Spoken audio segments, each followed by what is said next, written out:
Welcome to the mother of all Christmas podcasts. Top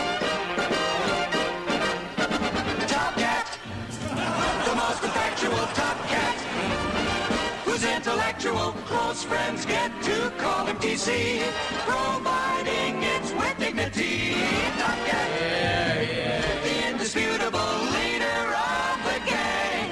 He's the boss, he's a bit, he's a championship, he's the most tip-top Top Cat. Unbelievable to hear that signature tune again. Top Cat was, of course, the original theme tune of the mother of all talk shows, which for a glorious 6 years and more ran on Talk Sport. When Talk Sport was talk and sport. Now it's just talk about sport, which is a theme to which I shall return. Thanks for buying this mother of all Christmas podcasts. I've got a galère of guests stretched out before me over the next 3 hours, and I hope you think that this was a Christmas purchase worth making. I hope you keep it and listen to it throughout the year. Well, it was 6 glorious years on TalkSport, more than actually. In the beginning, it was just one night a week. Then it was 2 nights a week. 2 nights a week of 3 hours at a time. That was 6 hours a week of the University of the Airwaves. Hundreds and hundreds of thousands of people tuned in to that radio show. Great stars emerged from it. People who are described as legends. Those legends sometimes came and went. Some were perennial. It was a glorious time, and I was very sad when the station went to 24/7 sport, and I think the owners of the station probably are too. And I'm sorry about that, because I really enjoyed my time at TalkSport, and I'll always be grateful to them for giving me the opportunity to have my own show. They hired me at the gates of Big Brother when I was finally evicted after 23 days, I think, of torture in that big house. So when people ask me if I regret my time on Big Brother, I say, how could I? And I adumbrate the good things that came out of Big Brother, not least the huge sum of money that was raised for Palestinian refugees in the Gaza Strip at a time when not many people were raising money for them. But amongst the many benefits of my time in the Big Brother house were that TalkSport hired me at the gate and gave me an opportunity. And as I say, I'll always be grateful to them for that. And I'm trying to get back, not on TalkSport, because the model that they now have makes that inapplicable. But I'm on the lookout for a radio station. If I could get one, even if it's just on the internet, well, that would be the best Christmas present I could ever have. And I hope that we will use this mother of all Christmas podcasts as a foundation for a radio station in 2014. Ambitious? Yes, but I think it's doable. And I'm going to try and crowdfund in the way that we crowdfunded the Blair documentary, about which also more later. I'm hoping to crowdfund, offering equity in a radio station to people who think that intelligent radio, intelligent talk radio, has a place in Britain in the 21st century. Because it is a melancholy fact that now that TalkSport has become all sport, Britain, uniquely of any developed country, does not have a single national commercial talk radio station. And I'd like to be the man who breaks that duck. Now, we'll be talking, as I said, to a galère of my friends about Nelson Mandela, about the US Senate appearance I made in 2005, about Glasgow Rangers, ha ha ha, about many of the great issues of the past year, and indeed some of the great issues that stretch out before us in 2014. It'll be punctuated by some spectacular best bits of my TalkSport radio shows. If I tell you that, for example, Bomb Ra Lot of Them, which was an arcane altercation between me and a crazed Rangers fan who couldn't understand how I knew he was a Rangers fan, even though I worked it out in the first 20 seconds of his telephone call to the show. If I tell you that that clip on YouTube has had more than 1 million hits. More than 1 million hits for a 2-3 minute radio altercation about Glasgow Rangers on TalkSport. It's truly remarkable. So some of these best bits will punctuate the show. Some great guests to come. But let's kick off with a word from not our sponsor. A word from the mother of all imbeciles. Just seems like I was here yesterday. I was. My fellow Americans, you can misunderestimate me if you will, but do not misunderestimate George Galloway and his mother of all talk shows. It always has controversial ideas and sometimes very big words like, my fellow Americans. Enjoy the show. Indeed, it's good to have you back, George W. Bush, the mother of all Egypts, as we say in Glasgow. That reminds me, though, of one of the epic episodes of my life, which was my appearance in front of the US Senate in the summer of 2005. A long time ago now, but still one of the great YouTube hits. It has received millions of hits on YouTube in the tens, maybe scores of appearances that it has made on YouTube, and it's still taught in not just schools and universities, but taught in business seminars. Recently, I went to Edinburgh to talk to a company there based on that video of my appearance in front of the US Senate. The backdrop to it is something I think useful for you to know. And with me now is the man who was with me then, and indeed has been with me since the summer of 1977. Yes, 1977. Wives have come and gone for both of us. Children have grown up, got married, had children. But he and I will always be together. He's Mr. Ron Mackay. Ron, welcome to the Mother of All Christmas podcasts. Thank you, George. It's great to be here. Thank you. Well, let's just talk about that, first of all, how we met. We came upon each other in Lebanon, in Beirut, or in the hills above Beirut, to be more precise, amongst the eucalyptus trees. I can still smell them, still hear the twitter of birdsong and the clatter of heavy weaponry. Yes. You and I were there for a period of, I think, 2 weeks together in Beirut, visiting the Palestinian refugee camps and the Palestinian Revolution. We met all the leaders of the Palestinians there in Beirut. Some things never change.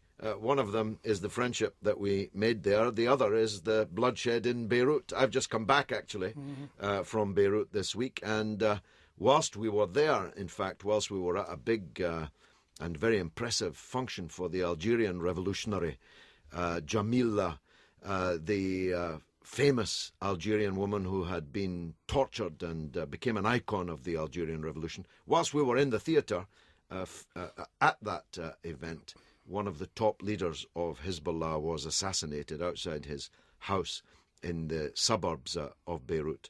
So some things never change, and I'm afraid the agony of Beirut is one of those.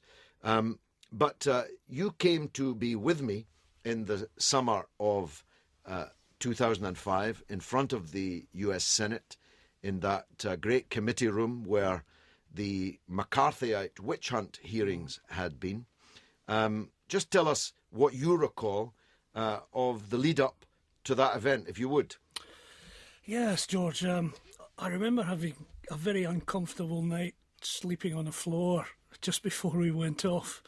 And then the media circus that followed us to the airport and onwards and over to the States. And indeed the circus that greeted us when we got there. I think you'll remember that we were booked into a hotel that I think we'd done it on the internet. I can't remember the name of it. It sounded like an impressive address, but what we didn't know is that it was the longest street in Washington, and it started off salubrious and grew increasingly insalubrious as we drove down it. Remember, we were warned not to go outside after dark in case we might get shot, and I thought it was exaggerated. You know, when you go to hotels and sometimes you get bathrobes, but when you got flak jackets like there, yeah, it wasn't. This was the manager of the hotel who advised us as his guests not to step foot out of the hotel after darkness, because Washington, of course, can be quite a hairy place. People imagine it's the White House and the Capitol Hill, but of course the vast majority of the people of Washington, D.C. have absolutely nothing to do with the governance of the United States. I remember there was the only shop that was open in the vicinity, which made me conclude that I wouldn't have wanted to go out anyway, was an off-licence. Right across the road, yeah. Which looked like Fort Knox. It did, I mean, you actually had to go through a security capsule to get inside the shop. Yeah. And Yeah. I don't know if you recall, in the middle of the night, my toilet overflowed I was going to with say other that. people's excrement. And I mean overflowed. Yeah. It didn't just fill the cistern, it burst its banks and spilled onto the floor of my bathroom. So I didn't get much sleep that night. Well, I remember in the morning when we came down, you came in very indignant, saying, "Do something about my toilet, it's overflowing. There's excrement everywhere." We had gone out the night before, hadn't we? And we had hired a taxi guy to take us to the Senate the next morning. And I remember that we had an interview with Clive Myrie. He Yes. was the first... Yes, he was the first black correspondent, wasn't he? He was, yeah. In the BBC. He was in the Washington Bureau at that time. I remember we went somewhere for breakfast and he interviewed us. None of us knowing that this event would become quite the media event that it became. None of us knowing that it was going to be shown live on television stations like BBC, like Sky, like Al Jazeera, CNN. None of us knew that it was going to be quite as big as it turned out. So we had that breakfast, I remember, and I thought we were doing what would probably be the only interview of the day with him and the BBC crew. And then we arrived at the Senate to be met by whom? Mr. Christopher Hitchens was on the pavement, wasn't he? He was indeed. Among a scrum. Yes, and I spotted him marching towards me, not least because he was sporting a huge Kurdish flag badge on his lapel, which was over broad, I first noted. He was a man who didn't follow fashion particularly well in any respect, sartorially. And he marched towards me with this rather broad lapel and a huge Kurdish flag badge on it. And then I looked at his face and saw that it was indeed he. And he'd brought his own cameras with him to record the moment when he stepped forward to insult me and he thought interrogate me. But I'm rather proud of the line that I instantly came out with. I described him as a bloated, drink-soaked, former Trotskyite popinjay, which, as an instant reaction, wasn't half bad. It was terrific. It certainly shut him up, didn't it? Yeah, because veritas, it was undeniably true on every count.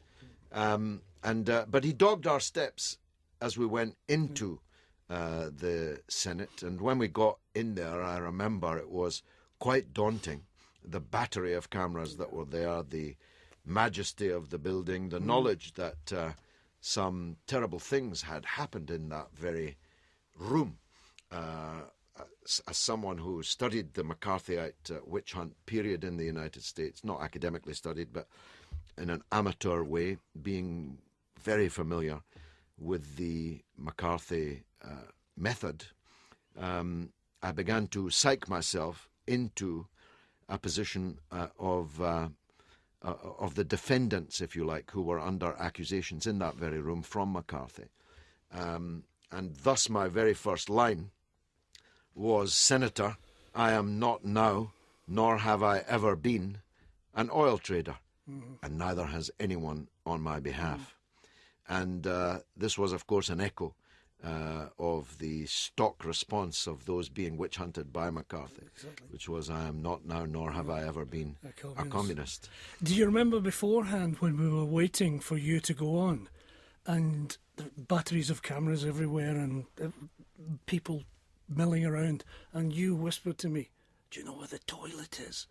And we went to the toilet, and the room emptied, and all of the cameras, followed us to the toilet. That's right. I don't know if they ever showed that footage. X-rated. Yes. But yeah, that was a remarkable thing. I should say that during the night, I got up very early with the jet lag and so on. And in the middle of the night, I recall sitting in this really shady hotel room opposite the Fort Knox off-licence. Day had just broken, I think. And I remember thinking, as you know, I used to be a boxer. And I remember thinking through how I was going to approach the hearing in boxing terms. I decided that I wouldn't try to be Muhammad Ali, nothing too fancy, nothing too flamboyant. But I decided also not to be Mike Tyson, which I can be, not to come out flailing, not to be wildly hitting out at the interrogators that were to come. I focused on the persona, the ring persona, of Rocky Marciano, who, in my view, was definitely the second greatest heavyweight that there's ever been. And his stock in trade was unremitting blows. Not wild, not flamboyant, just blow after blow after blow. And I really tried to keep the psyche of Marciano, or what I imagined to be the psyche of Marciano, in that whole episode that then followed. So anyway, there's you, me, and another of our then colleagues, Asad Rehman. We're captured forever on celluloid. I don't know if you know who was sat right behind me. Do you know that?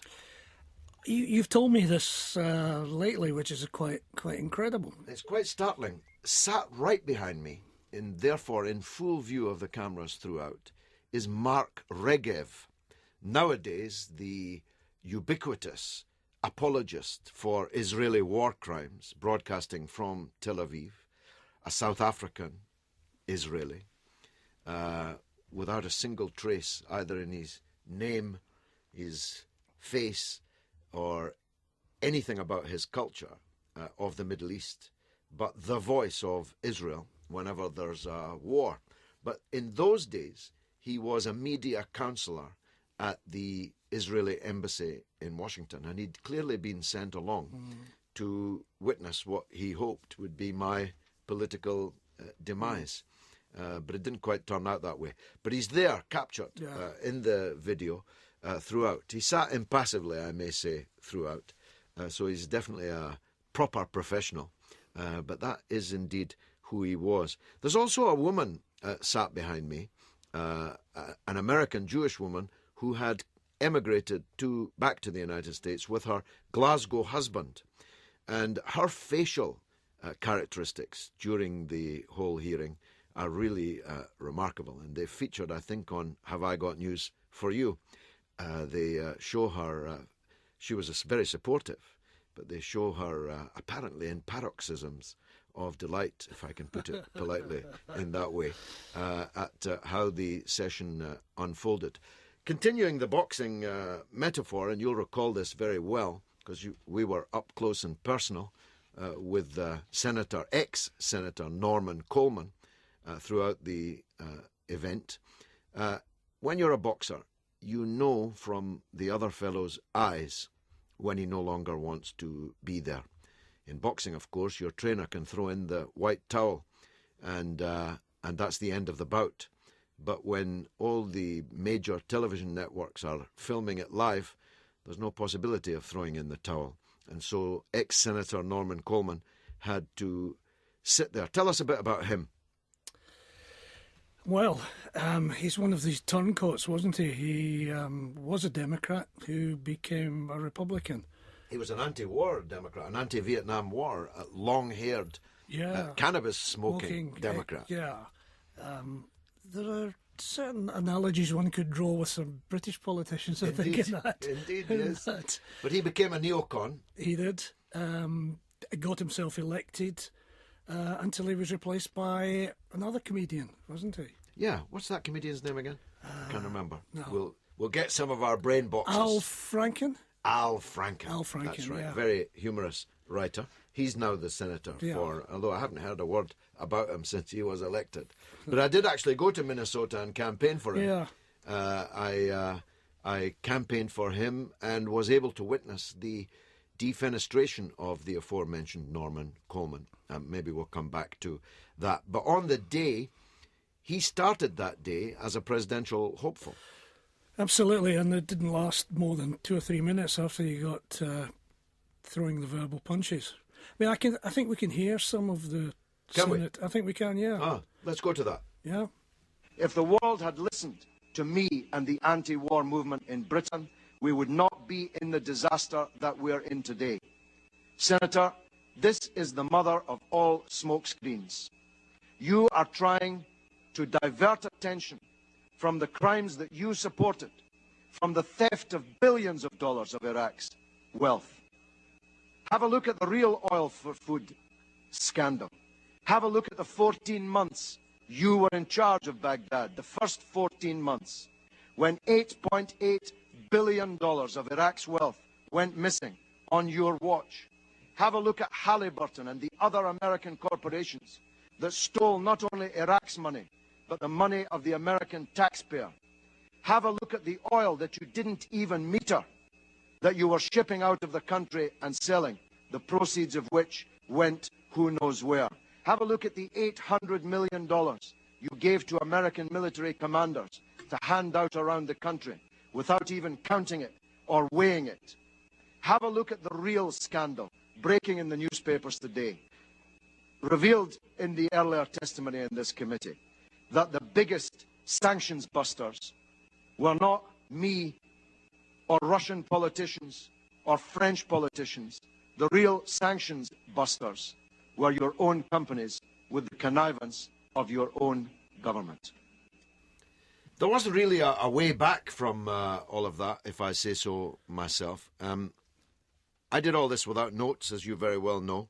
The senators had volumes of notes, and one presumes they had prepared copiously for the event, but they were, I think, quite quickly out of their depths. They had never written to me, telephoned me, emailed me, asked me a single question. Before, the week before that hearing, they pronounced me guilty of profiting from the Oil for Food program. I recall very well getting a telephone call from a media source on the day that they had done that. And I remember calling you and saying, we really must go to Washington. So I actually arrived at Heathrow. I was on the conveyor back in towards the baggage terminal when I got that call.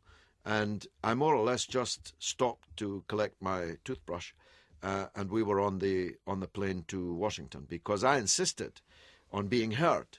I said, you have traduced my name in front of the world without ever having made a single call to me, without my even knowing that you were looking at me, investigating me. And as I said to Senator Coleman at the time, I know that standards have slipped around here, but for a lawyer, you're remarkably cavalier with any idea of justice. And I think that we proved that fairly powerfully. One of the things, though, that sticks out from looking at the YouTube video of the Senate appearance is how different the numbers now are. I think I referred at the time in 2005 to a death rate amongst American soldiers, which multiplied at least 4 times before the end of the physical American occupation of the country. And of course, now people are dying like flies in Iraq. Actually, more people die every day in Iraq than die in Syria, where the world is fixated on the war there. And this is more than 10 years after the invasion and occupation. So, however I described the scale of Coleman and his team's disaster, it was, of course, to become dwarfed. I think it was 1800 at the time, or 1600. Something like that, yeah. And it became, and of course, if you factor in not just the American soldiers who died, but the American soldiers who were maimed and wounded, the American soldiers that came back so damaged that they murdered other people, their wives and children and strangers, when they got back, or the number of American soldiers now mentally disturbed by their experience there, the number of US soldiers now living on the streets from that war, the number in penitentiaries. I mean, the scale of the disaster. As I put it to Coleman, if you had listened to us, we would not be in the disaster that we are now in, and 1 million people in Iraq would now not be dead. So we dusted them up, rather. They were flat on their backs. It was definitely a knockout, more than a technical knockout, a real flattening, I thought. And I was very proud at the end of it, and I know that you were too, because although we've been friends for almost 40 years, we are British at the end of the day. And until that day, we had never actually kissed each other. But I remember you giving me a kiss at the end of the proceedings, so I then knew that it had gone very well indeed, because with you it's normally a dry handshake and maybe a pat on the shoulder. But I don't know if you recall, when we stepped out the door, the first person we encountered was a black janitor working in the building. And I remember vividly his exact words. He said, "Way to go, man. You just sent George Bush back to his ranch." Yes. Which was as good an introduction to how well it had gone as was possible. And it was only then when I did the first interview, the BBC interview, and Sir Mingus Campbell was in the studio responding to what I was saying. He'd watched for the BBC the whole proceedings, and I became aware of how sensationally it had gone down in the UK media, which of course is habitually extremely hostile to me. But were you surprised by the impact that it made? Well, to go back a little bit, you'll recall that there was a bit of a media storm in Britain over it, because you had been presumed guilty by the Americans, and it was mayhem for 24 hours or so before we flew out. But that changed completely after 10 minutes, because I think you got 10 or 20 minutes to speak. Yeah, it's probably about 12, 13. And then from the hostility, it was approbation and a complete, utter volte-face in public opinion. I mean, even enemies were congratulating you. Yes. It was quite stunning. I had all sorts of reports that in the TV departments of big department stores, everything had come to a halt, and everyone was gathered round the television sets on sale in these department stores, and stood riveted to the whole thing. I know that in the House of Commons, everyone who was in their offices and therefore within reach of a television, hundreds of MPs watched it. I must say, even now, it's difficult to fully grasp the impact that it made. It became clear that it had been everywhere received as a tremendous victory for us, a tremendous defeat for Coleman and the neocon hawks. People started comparing it to really historic occasions, like the speech of Dimitrov at the end of the trial over the burning of the Reichstag in Hitler's Germany, which had hitherto been regarded as the greatest sort of courtroom performance by a political figure. People started comparing it to things like that. And indeed, it was my plan to stay in Washington another day or two, but that's right. I changed my flight because the Stop the War Coalition, of which I was then and am now, the vice president, the Stop the War Coalition wanted to put on a public rally and strike while the iron was hot. So I flew overnight, you'll recall. I do, yeah. Mr. Same Zabadny helped us with that. And he received me at the airport at Heathrow and took me to his farm in Sussex to sort of unwind after the flight before going to the rally. He's in my mind because he called me this morning for the first time in some years, and I do have to return that call. Sorry, Mr. Zabadny. I will do it after this broadcast, I promise. When I got to Friends Meeting House, and again, this footage is available on YouTube. When I got to Friends Meeting House on the Euston Road in London, I've never seen a crowd like it. I mean, talk about a hero's welcome. I mean, people were hanging from the rafters. It was absolutely packed with thousands of people. And as I entered through the back door to walk through the crowd to the platform, it was simply overwhelming. It was a wave of support and I mean, it's quite emotional even to recall it now. Everyone was so enthralled by what had happened. So a disaster, something that had been intended to kill me, turned out instead to be something that really took me to a whole other level. And I remember there's footage of it actually crying on the platform of that rally that evening. Simply unforgettable. I mean, a lot of the people that are there now hate me now, but that's just the way politics goes. They're captured on that film when they loved me, when we were kings. That's when we were kings, Ron. That's right, George. It was a great day, and I do think that listeners should go now or later after this podcast and look at some of these pictures again. It brings back very happy memories. He's got the same epic good looks as Che Guevara. I don't think so. The same persuasive powers as William Wallace. Maniacal raving. The same tobacconist as Fidel Castro. What can I say? Good morning, Mr. G. Yes, good morning to you. I want to talk to you about the news from Iran, yeah? Yeah, I've actually have a couple of points today. First things first, Paul, I think you're an absolute disgrace. I think you should be ashamed of yourself. And if you ever call yourself Scottish or British... Are you a Rangers man, John? How'd you get that one? I think the listeners have already guessed it. Anyway, go on, son. The Iranian problem just now, I reckon just bomb them. Get all the boys out of Iraq, Iran, all the British, bomb a lot of them. If we don't do something about... Bomb a lot of them, John. We're going to bomb a lot of them. And how's that going to get the captives out? We won't get these captives out. Let's not kid.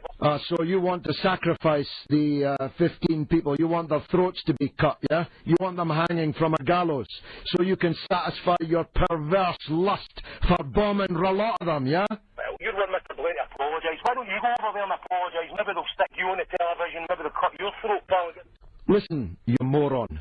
Have you any idea of what would happen to the 7,000 British soldiers in the south of Iraq if you start bombing a lot of them? This is not the slopes of Ibrox Park where you can bomb a lot of them, the Catholics, the Taigs, the Tims. This is the lives of 7,000 British soldiers in the south of Iraq and 15 captives in Tehran you're talking about. What do you think's going to happen to them if you start bombing a lot of them? Bring them home. We should never have put them in the first place. We should bomb them in the first place. Bombed them in the first place. That's the voice of Ibrox. That's the voice of the Rangers fanatic, John in Glasgow. Let's hear. It's absolutely magic radio. Don't ask me how I knew he was a Rangers fan. Yeah, right. And his response, how'd you work that out? Was just absolutely priceless. But of course the 15 captives were released unharmed, indeed given a new suit of clothes by the government in Iran, and they at least are grateful that Britain didn't bomb a lot of them, as were the 7,000 British soldiers in the south of Iraq, now returned, largely safely. They too have reason to be grateful that Britain didn't bomb a lot of them. But if all that seems to betray a dislike on the part, a mutual dislike on the part of myself and the faithful on the slopes of Ibrox Park, perhaps I should say devout rather than faithful, if all of that betrays a certain schadenfreude when I said on TalkSport, when told of the financial disaster which had overcome Glasgow Rangers, ha, ha, ha. Now, schadenfreude, moi, to mix a couple of European languages together, well, actually, it's bad for Scottish football that Rangers have collapsed and had to reinvent themselves as a new team. It's bad for football in general. It's bad even for my own team, Glasgow Celtic. Now, my next guest, Brian Dempsey, son of a very well-respected Labour MP in Lanarkshire, the late James Dempsey, is a very, very good friend of mine for a very long time, for well over 20 years. A close friend of mine, but more importantly, for this discussion, he's the man that saved Celtic. At least that's how Celtic fans see it. There may be some who disagree, but Brian led the campaign to sack the board 20 years ago now, which transformed Celtic from a biscuit tin operation where the board of directors, literally, at least metaphorically, operated out of a biscuit tin, and where the club was completely failing to fulfil the potential that it had with its vast fan base, not just in Scotland, but across the world in the Irish diaspora. Brian was the leader of the uprising that overthrew the old board and opened the way for the magnificent stadium that we now have at Celtic Park and the renewed, with the recent European Championship exploits, renewed status of the club in the world football game. So I thought I'd ask Brian Dempsey about Glasgow Rangers, because if he's the man that saved Celtic, might he have something useful to say about how we might save Rangers? And I've got him on the line now. Brian, are you there, my friend? I certainly am, George, and it's nice to hear those dulcet tones. Thank you very much. I wish it was back on the radio. Maybe we'll get round to that over the course of the next 12 months or so. But that would be good. if I'm right, and I believe I am, that you're the man that saved Celtic. If I gave you the job now of saving Rangers, what would you do? Well, there's no quick answer to that. There are three ingredients that happened at the Celtic time that made it opportunistic for someone to evolve. And I didn't push myself as a leader of a campaign. It evolved. Yeah. First of all, the fans themselves stopped going to the football. So the income in the club was dropping dramatically. Secondly, the media jumped on this and were very anti the Celtic management establishment of directors and really were highly critical constantly, which in public life it's all very well being criticised, but when it's a constant barrage, becomes quite wearing. And that took its toll on their judgment, their attitudes, their pronouncements, and left them open to doing a number of things which were wrong. And finally, there was the bank. The bank said they'd had enough. They were calling in receivers and wanted someone to show them a way out. So from Rangers' point of view just now, George, their problem is that their fans are too loyal. That they have massive crowds, over 40,000 at Ibrox.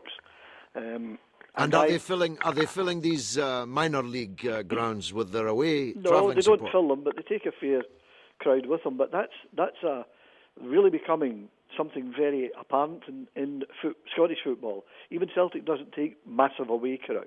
Okay. Football has become so expensive, George, that supporters want to go and support their own team at home. There isn't the same amount of money, that the same volume of people can go to the away games. So Rangers do take good crowds. And it's a great opportunity for Rangers fans, whom I salute. But I would just like to have a bit of sarcasm with them and say, gives them a chance to see parts of this fabulous country of ours they've never seen before. Yes, like Queen of the South and Cowdenbeath, And go for Forfar and Brechin. They can go for an Arbroath Haddy or a Forfar Bridie, but they show what is the best of working class people: their loyalty to their club, loyalty to football, and they are exemplary in what they're doing to try and save their club. I'm not sure, however, that really is helping. No, I take that point. So that's one of the triptych that you identified.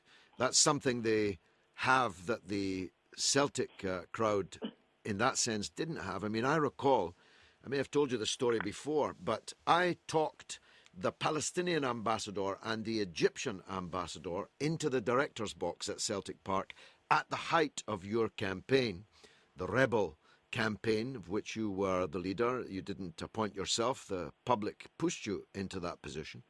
And I took them into the director's box, and as we took our seats in the director's box, tens of thousands of people were screaming angrily at the board and demanding the board's resignation and so on. And it was so startling, the Palestinian ambassador and the Egyptian ambassador thought it was a demonstration against them. And I had to patiently explain that, no, this was not a rejection of the Camp David agreement or a rejection or an expression of support for Israel against the Palestinians. It was actually about the people who were our hosts that day. So the Celtic fans really turned against those who had mismanaged their club, but the Rangers fans haven't. The media, on the other hand, was very hostile to the Celtic board. Indeed, you could argue not that friendly towards Celtic in general, for lots of historical, cultural and religious reasons, perhaps. How is the media treating the current state of affairs, where Rangers, the mighty Rangers, are now playing in the bottom division in all these wonderfully obscure parts of Scotland? Well, I think, in fairness to the media, is quite critical of what's going on at Rangers, but very laudable about the Rangers fans. The whole dimension of media has changed considerably in football and possibly in other things in our life because of different forms of communication now and instant television on everything, especially on matters sport. The writing is a lot less effective and a lot less intrusive and influential on people's thinking because they can watch and see much for themselves. But the media are critical when they have to be critical about what's going on at Rangers, and have exposed a number of issues of what's going on at Rangers and troubling to all sorts of people. And the fans are there, get the praise because the fans still go. Now, it would be wrong of me, George, to tell Rangers fans to stop going. But I would say this to Rangers fans: until the crowds evaporate, there can be no meaningful change. Well, let's come to the third part of the triptych then, because that's what most of the listeners to this will be most interested in. The banks effectively foreclosed upon Celtic. In the case of Rangers, it was Her Majesty's Revenue and Customs, wasn't it? Yes. Explain to the listeners, if you would, just what Rangers' financial problem is rooted in. Well, it's rooted in, first of all, they were heavily in debt. And if that were not enough from David Murray's era of overspend on players and managers and all sorts of things, it then emerged that they had been running a system called an employment benefit trust. So that a lot of, and I got this wrong, I thought initially this was the foreign players, but in fact it was also local players and local directors, including, I believe I'm right in saying David Murray, were taking loans out of this benefit trust so they could take money and not pay tax on it. So it was money that was offshore, essentially. Money that was offshore, that was paid in by the club to this employment benefit trust, and then they borrowed against it. Nothing wrong in any of that. But if it is an artificial way of borrowing to avoid paying tax, then that is not permissible within the laws of the customs and revenue. So, as it then emerged, it found that there could be, and with Rangers getting into real serious trouble and having accountants look at them all the time, the bank putting accountants in, and then administrators going in, and then actual receivership itself, it emerged that this employment trust situation had created a massive potential tax bill. And that tax bill was running up to tens of millions of pounds, and that tax bill was what was causing the real concern. So that anyone that wanted to take Rangers couldn't go in and say, well, the bank overdraft is X, the other debts are Y. Right, if we raise all this money, we can sort out this the financial situation in the club. But because they didn't know the scale of the tax bill that the government would eventually levy. Exactly. So they were basically buying a pig in a poke, and nobody buys that. You were buying something, and you didn't know what the final outcome would be, and I'm sure that's what troubled a lot of potential, very wealthy men and buyers could have done, so that they couldn't attract the people they would want to go in and take this until the whole matter of the tax was resolved. And the problem with these tax situations is that even if you win the first bout, the revenue can appeal it. These matters can draw on for a long time. And they are still drawing on, aren't they? There's a crucial boardroom meeting at Rangers within the next couple of weeks. Yes. Are they showing any signs of getting on top of this situation? Not at the moment. And the reason they're not showing that is that there has been a lot of instability within the boardroom. A man I admire very much was with Ali McCoist. And he's the Rangers manager and former... Ali McCoist, former striker of Rangers. The whole problem emerged because they could not hold on to the people they wanted to hold on to, who would give an integrity and a class to the club.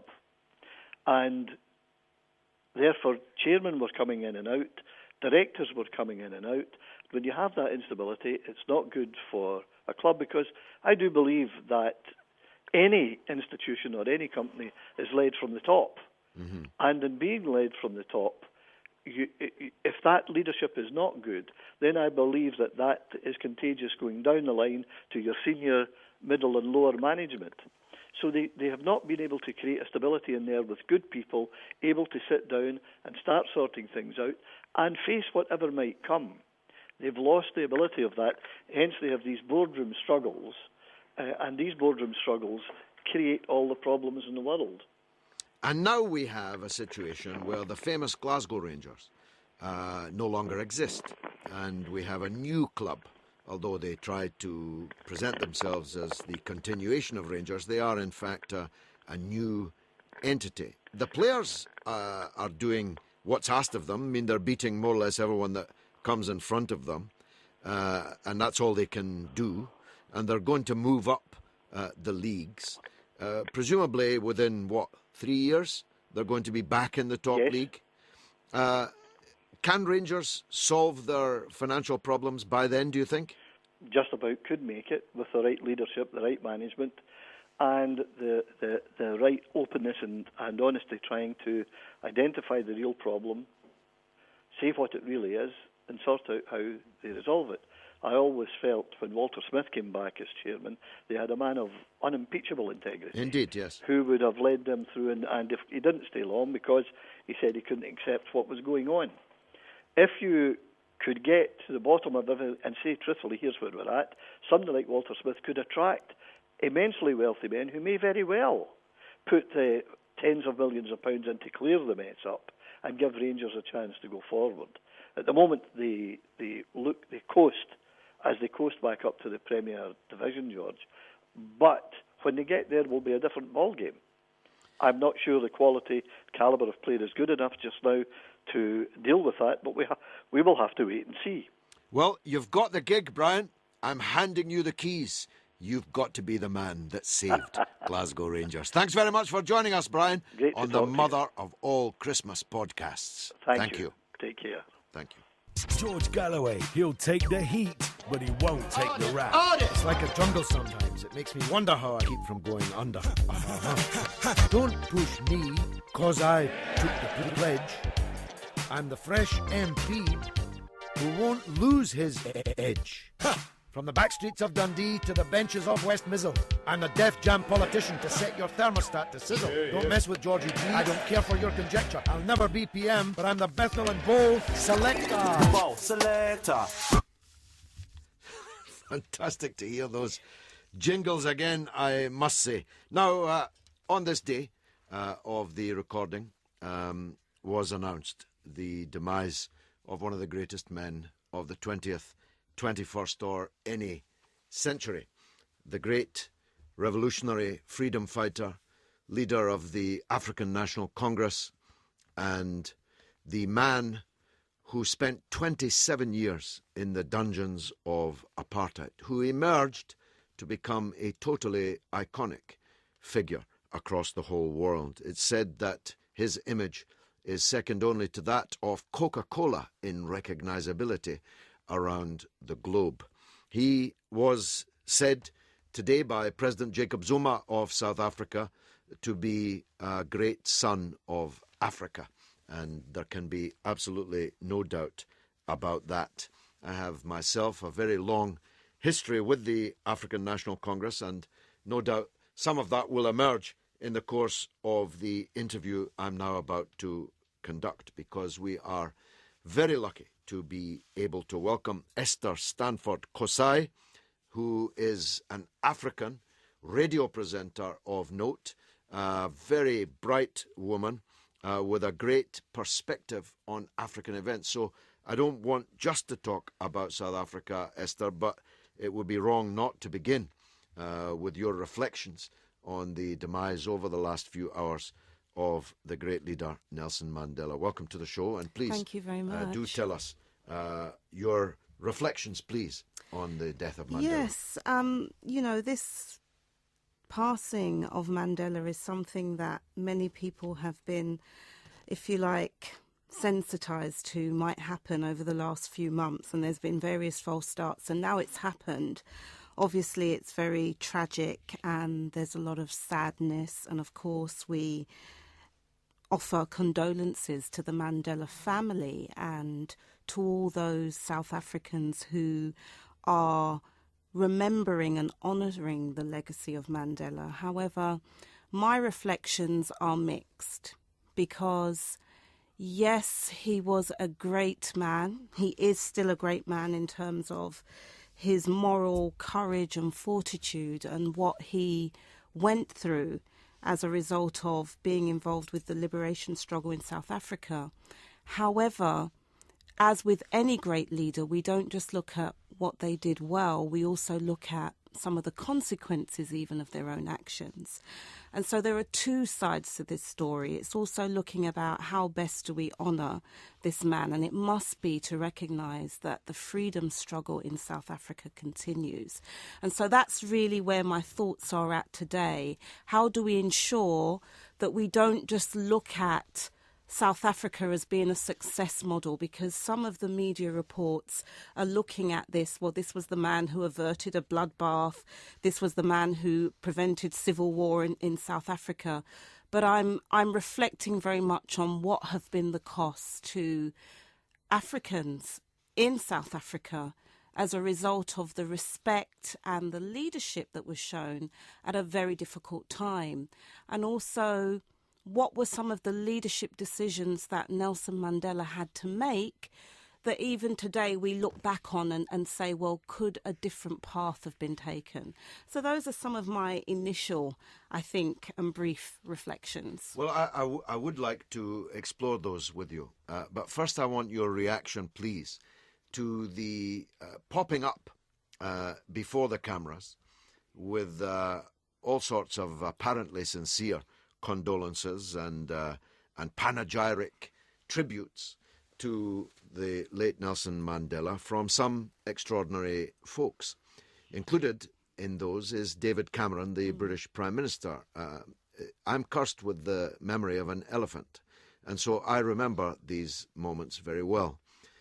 David Cameron and others still in the House of Commons, the Speaker of the House of Commons, for example, John Bercow, were leading lights in the FCS in the mid-1980s, the Federation of Conservative Students, who ran a campaign which included T-shirts with Mandela's face on them saying, "Hang Nelson Mandela." And I'm sorry to say, though I think he has changed a great deal, that the Speaker of the House, John Bercow, once wore one of those T-shirts. And photographs of that exist, and I have seen them. And I have talked to him about his role in that period. They ran a campaign, "Hang Nelson Mandela." Mrs. Thatcher described Nelson Mandela as a terrorist and said that the ANC would never rule South Africa, and that anyone who thought that they would was living in cloud cuckoo land.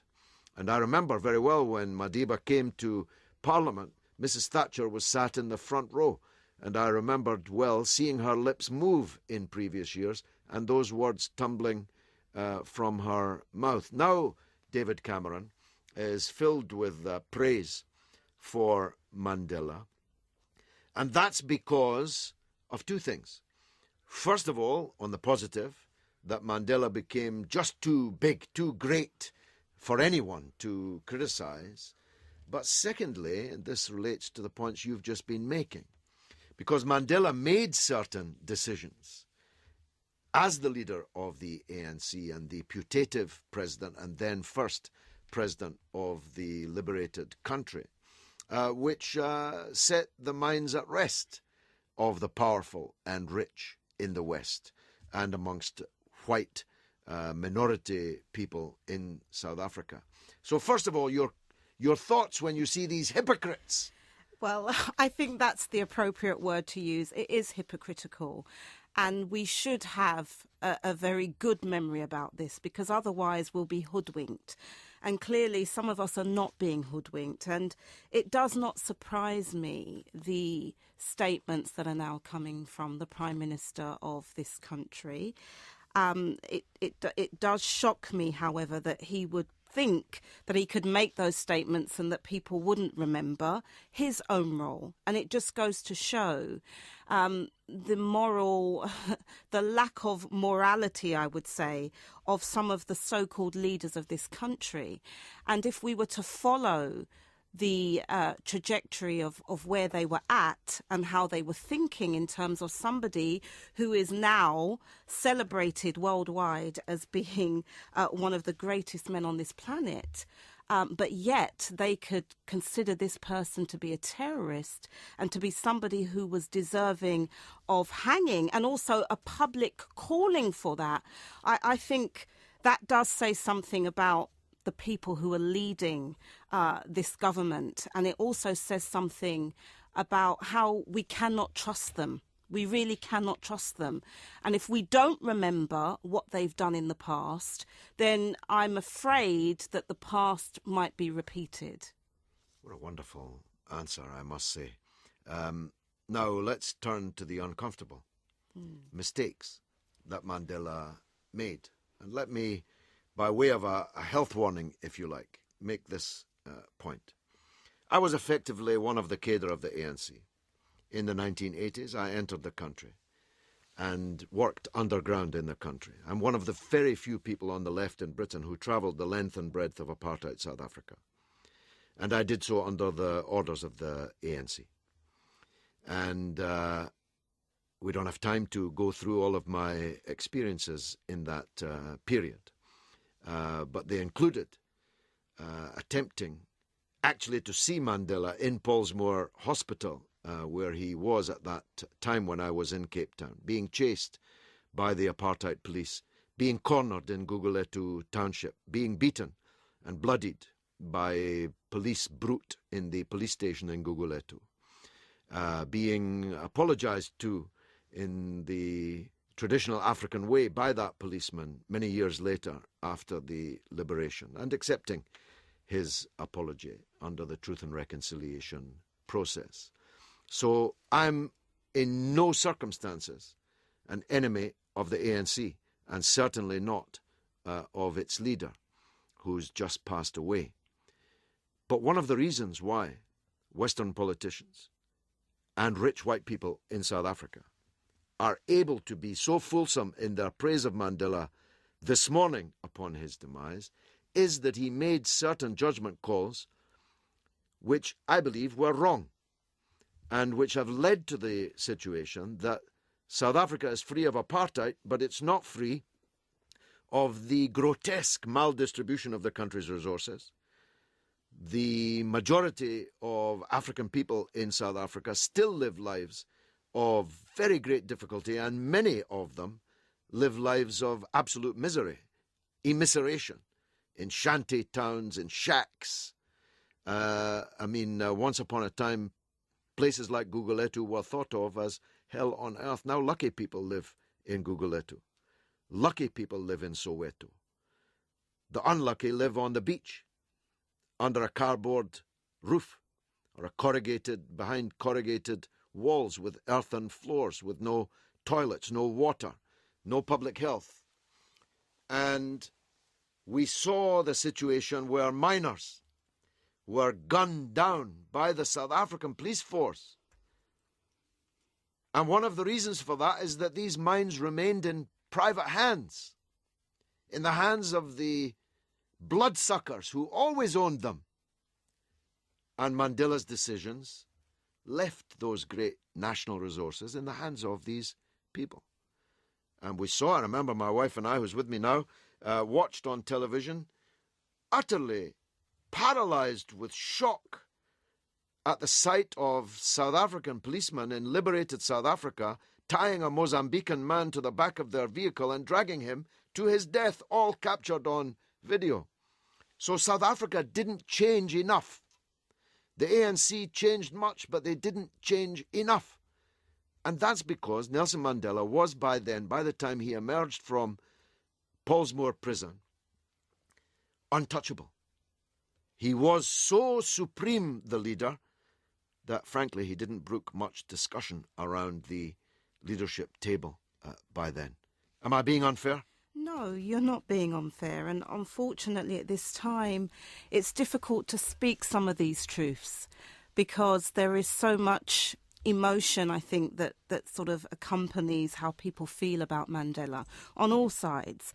But that it's important that we break the silence around some of these issues, because otherwise, as I said before, we're going to keep repeating these mistakes, and it's going to end up revisiting all of us, not just those who are living and experiencing impoverishment and victimisation at the hands of the state in South Africa. So in honouring Nelson Mandela, it is important that we stand on his shoulders, but equally that we don't repeat some of the mistakes that were made, not just by him. I mean, yes, we do glorify this man, but we know he was not acting alone. And so all of the mistakes cannot be put at his doors exclusively.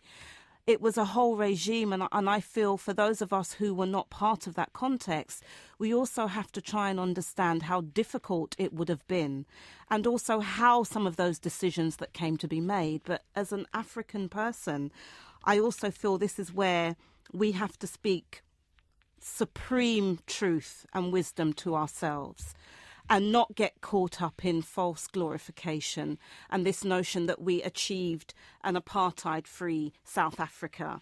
It was really a changing of the guard.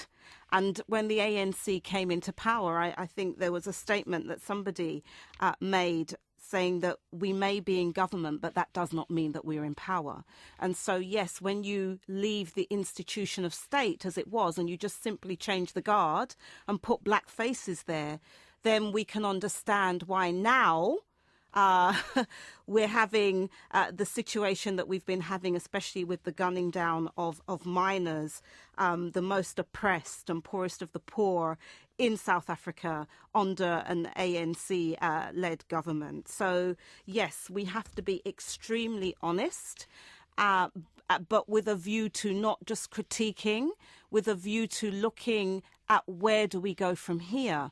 And actually, they say everything happens for a reason, and we can look at this as a great tragic thing, or we can look at the opportunities that now I think become much more available as a result of the passing of Mandela. And there's a conversation that happens on the street and in African community circles where it's said that, if you like, Mandela being there was part of upholding a false notion of peace.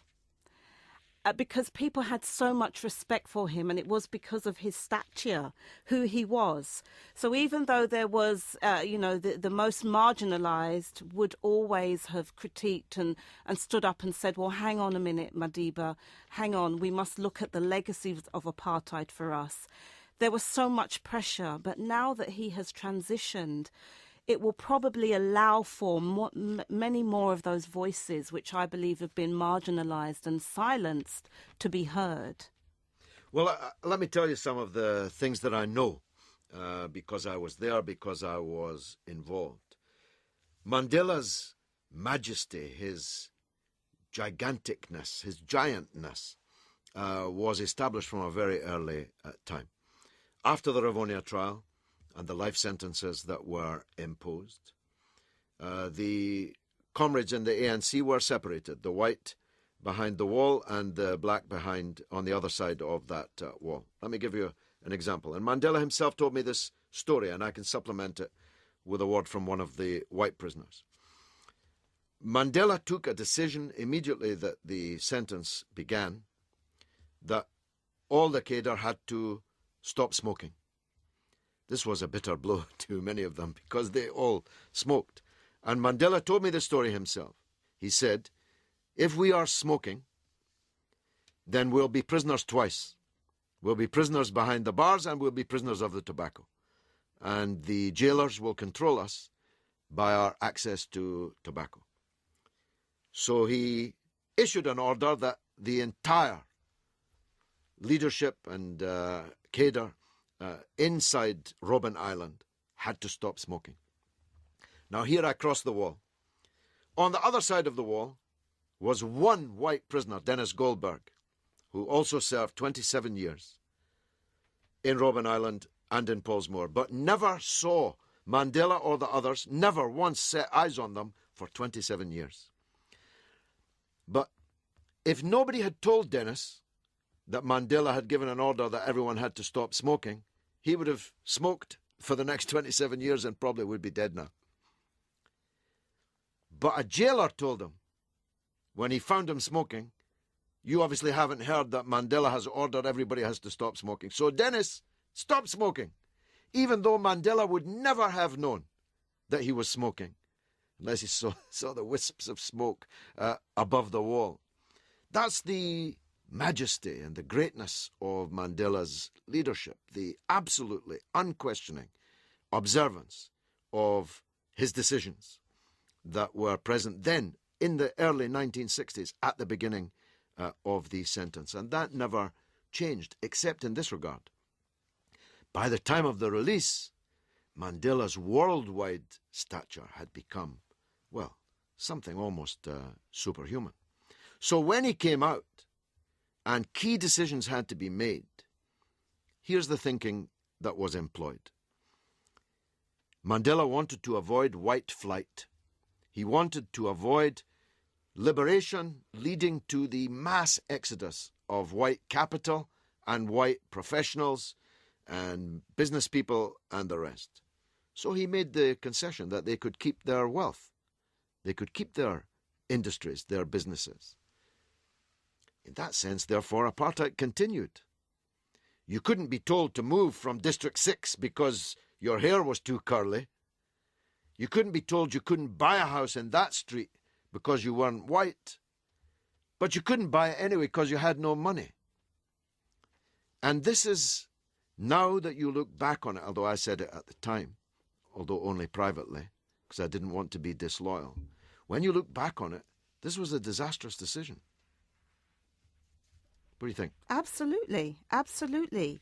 Because what it meant is that the wealth was still in the hands of, the white elite, the white settler class as well. And now we would say 10 years of black economic empowerment policy in South Africa, but we're seeing a similar thing in that it's a changing of the guard. And what we are also seeing is an increase in poverty amongst black South Africans. For instance, I think statistics have gone up by half, so that there is nearly 50% of black South Africans living in poverty. We're seeing an increase in homelessness and landlessness. So there's been the rise of shack dwellers movements who are basically fighting for a reclamation of land. We haven't seen the promises that the ANC made in terms of being able to meet some of the housing deficits and so forth, and deficits in terms of public services and social infrastructure. We've seen them go back on those promises, which actually feed into not only the structural violence, but the extreme rates of physical, direct violence that we see in South Africa. And this was extremely disastrous. We have not seen land reform. And that's hugely problematic, because we talk about the economy and money and wealth and so forth, but we know that a huge part of wealth is linked to land and access to land. And we know that there's a link between those who are landless and those who remain impoverished, and not just in their lifetime, but this is an intergenerational phenomenon.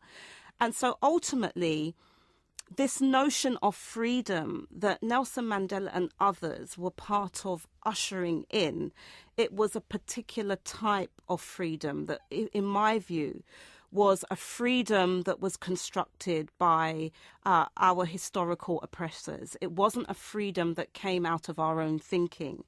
And therefore, not much changed. And we are all feeling the effects of this today. You and I could talk about South Africa for the rest of the night, but we do have to have a word or two about the rest of the continent. But as a postscript to what you've just said, once I was in the Persian Gulf. I won't identify the country. And I had breakfast with one of the princes there. He told me, a friend of yours is coming for lunch. Do you want to come back for lunch? So I had to eat breakfast and lunch, which is very big in this palace. And when I got there after, he didn't tell me who my friend was. When I got there was a feast for about 150 people of baby camels, a very expensive and very rare delicacy. Quite nice, by the way. And who was my friend? He was one of the key leaders of the struggle in South Africa. I don't want to name him, but he was a comrade of mine. He served in Robben Island with Mandela. He served in Pollsmoor prison with Mandela. And I, as we tucked into the baby camel, asked him, "What are you doing here? Are you on a mission? Are you trying to sell these people something?" He said, No. The prince is my business partner. I said, "What do you mean business partner? And who are all these people?" He said, "These are our senior managers." I said, "What kind of business is it?" And he described the business. And it was employing thousands of people. Most of them not in South Africa, by the way, but in places where the wages are even lower. And afterwards I asked myself, is this what you struggled for? Is this what you went to prison all these years for? Is this what Joe Slovo and the heroes of MK and all the martyrs were for? Sharpeville and Soweto, is this what it was for? So that guys like you, who were revolutionaries, could now be the business partner of princes and be as rich as Croesus? Perhaps that's a subject, Esther, you and I can return to. I'd be very interested in doing so. But before I let you go, I just need to explore something else with you. Most people in Britain think that Africa is a basket case, that Africa is a poor place, that Africans are people to whom you must give alms. You must put a red nose on, you must dress up and do silly things to raise. But you and I both know that Africa is an extremely rich place, and that if only the bloodsuckers hadn't sucked its blood during the colonial period, we could already see that. But give us your overview. At the eve of 2014, of the future for Africa in the next decade? The future, there's two possible futures for Africa. If we continue going down the road that we go down, where we're not standing on our own laurels, where we are not taking seriously the responsibilities of freedom, then the future is quite dire. Because what we're going to see is an increase in military interventions. We are going to see increasing resource wars as a result of trying to extract more and more resources from the continent, which help to feed Europe and North America and so forth, and many other parts of the world. And we're going to see increasing dispossession of the masses, the most impoverished. We're going to see increasing climate chaos. That's one possible future for Africa. If we maintain the leaders that we have, who lack the courage, who lack the independence of mind to truly work in the best interests of their people. But there's another future for Africa, and that's the one that I'm most hopeful of, and it is the future of the masses, the people on the ground who are resisting every day, who don't want charity, who recognise that more is taken out of Africa than is ever put in, who recognise that they have a right not to necessarily ownership, but to benefit from the resources that comes out of the land. So we're talking about oil, we're talking about all of the mineral resources, and they want to share that equitably. And so they themselves are engaged in struggles against neo-colonialism in Africa. And so that wider context, for me, is the context of reparations. And many people just think reparations is about financial conversation because we don't control the media and the media likes to promote that narrative. It's just about giving us a bag of cash. And then, you know, that sort of engenders a response, well, we're not giving them any more cash because what are they doing with all the cash they've had? And quite clearly, they're not showing that they're able to utilise the cash. Ultimately, reparations, it has the potential to fundamentally restructure the global institutions of power, to restructure the way in which we relate as a continent geopolitically, to restructure and transform our societies because it's about repairing the harm. And so what I see happening is an increase in reparations consciousness, not just amongst Africans, but across all oppressed peoples on the planet who are struggling around similar reparation struggles, whether it's about land reform, whether it's about opposing neo-colonialism and colonialism, whether it's about transforming the borders that separate us and fuel internecine and inter-ethnic conflict, or what have you. So that, for me, is the future. Esther, I don't know why you're not on the television and radio every night. A last point. There's a new scramble for Africa, and you referred to it obliquely in terms of military intervention. This day, France re-entered the Central African Republic. It has forces already in Mali. It has forces already in Côte d'Ivoire, and God knows where else. The British are as thick as thieves with Rwanda, and one or two other places are the site of the African Command of the United States Armed Forces, which is a new development whereby the United States insists on putting its boot print on the continent physically for the first time, unlike the European colonizers who sucked the blood of the Africans and even carried them off in the holds of ships as slaves. Is this going to continue? For how long will the Africans tolerate foreign armies arriving? Oh, that's a very good question, a very reflective question. How long are we going to tolerate these people? You know, I don't feel this will be tolerated much longer because one of the things that we don't hear a lot about is the resistance on the ground. And there are pockets of it. So, for instance, in the Niger Delta, amongst the Ogoni peoples, there have been resistance to the extractive industries and the multinational corporations. So that consciousness is growing across the continent. And there are more and more people who, for the very basic notion of their own survival, can no longer stand back and be waiting for the crumbs, basically, at a table that they have helped to produce, whilst others, in particular foreign governments, European governments, the United States governments, imperialist governments, continue to facilitate with fifth columnists who are working and so-called leaders in their own countries, the continued dispossession of their peoples. However, it doesn't look good because AFRICOM is there kind of already on the ground in many parts. And it's not just France and it's not just Britain. It's also being facilitated by NATO and so forth. And in fact, one of the ongoing reparations demands, if you like, in campaigns that got aborted with the killing of Chief Abiola in Nigeria was looking at reform of the United Nations and the Security Council. Because what we see now are these so-called global institutions facilitating the continued pillage of the continent and using so-called law, but really unjust law, to, justify these interventions. Esther Stanford Kosai, I wish I could talk to you for much longer. I always say that, but I don't always mean it. In this case, I definitely do. Thanks very much for joining us on the Mother of All Christmas podcasts.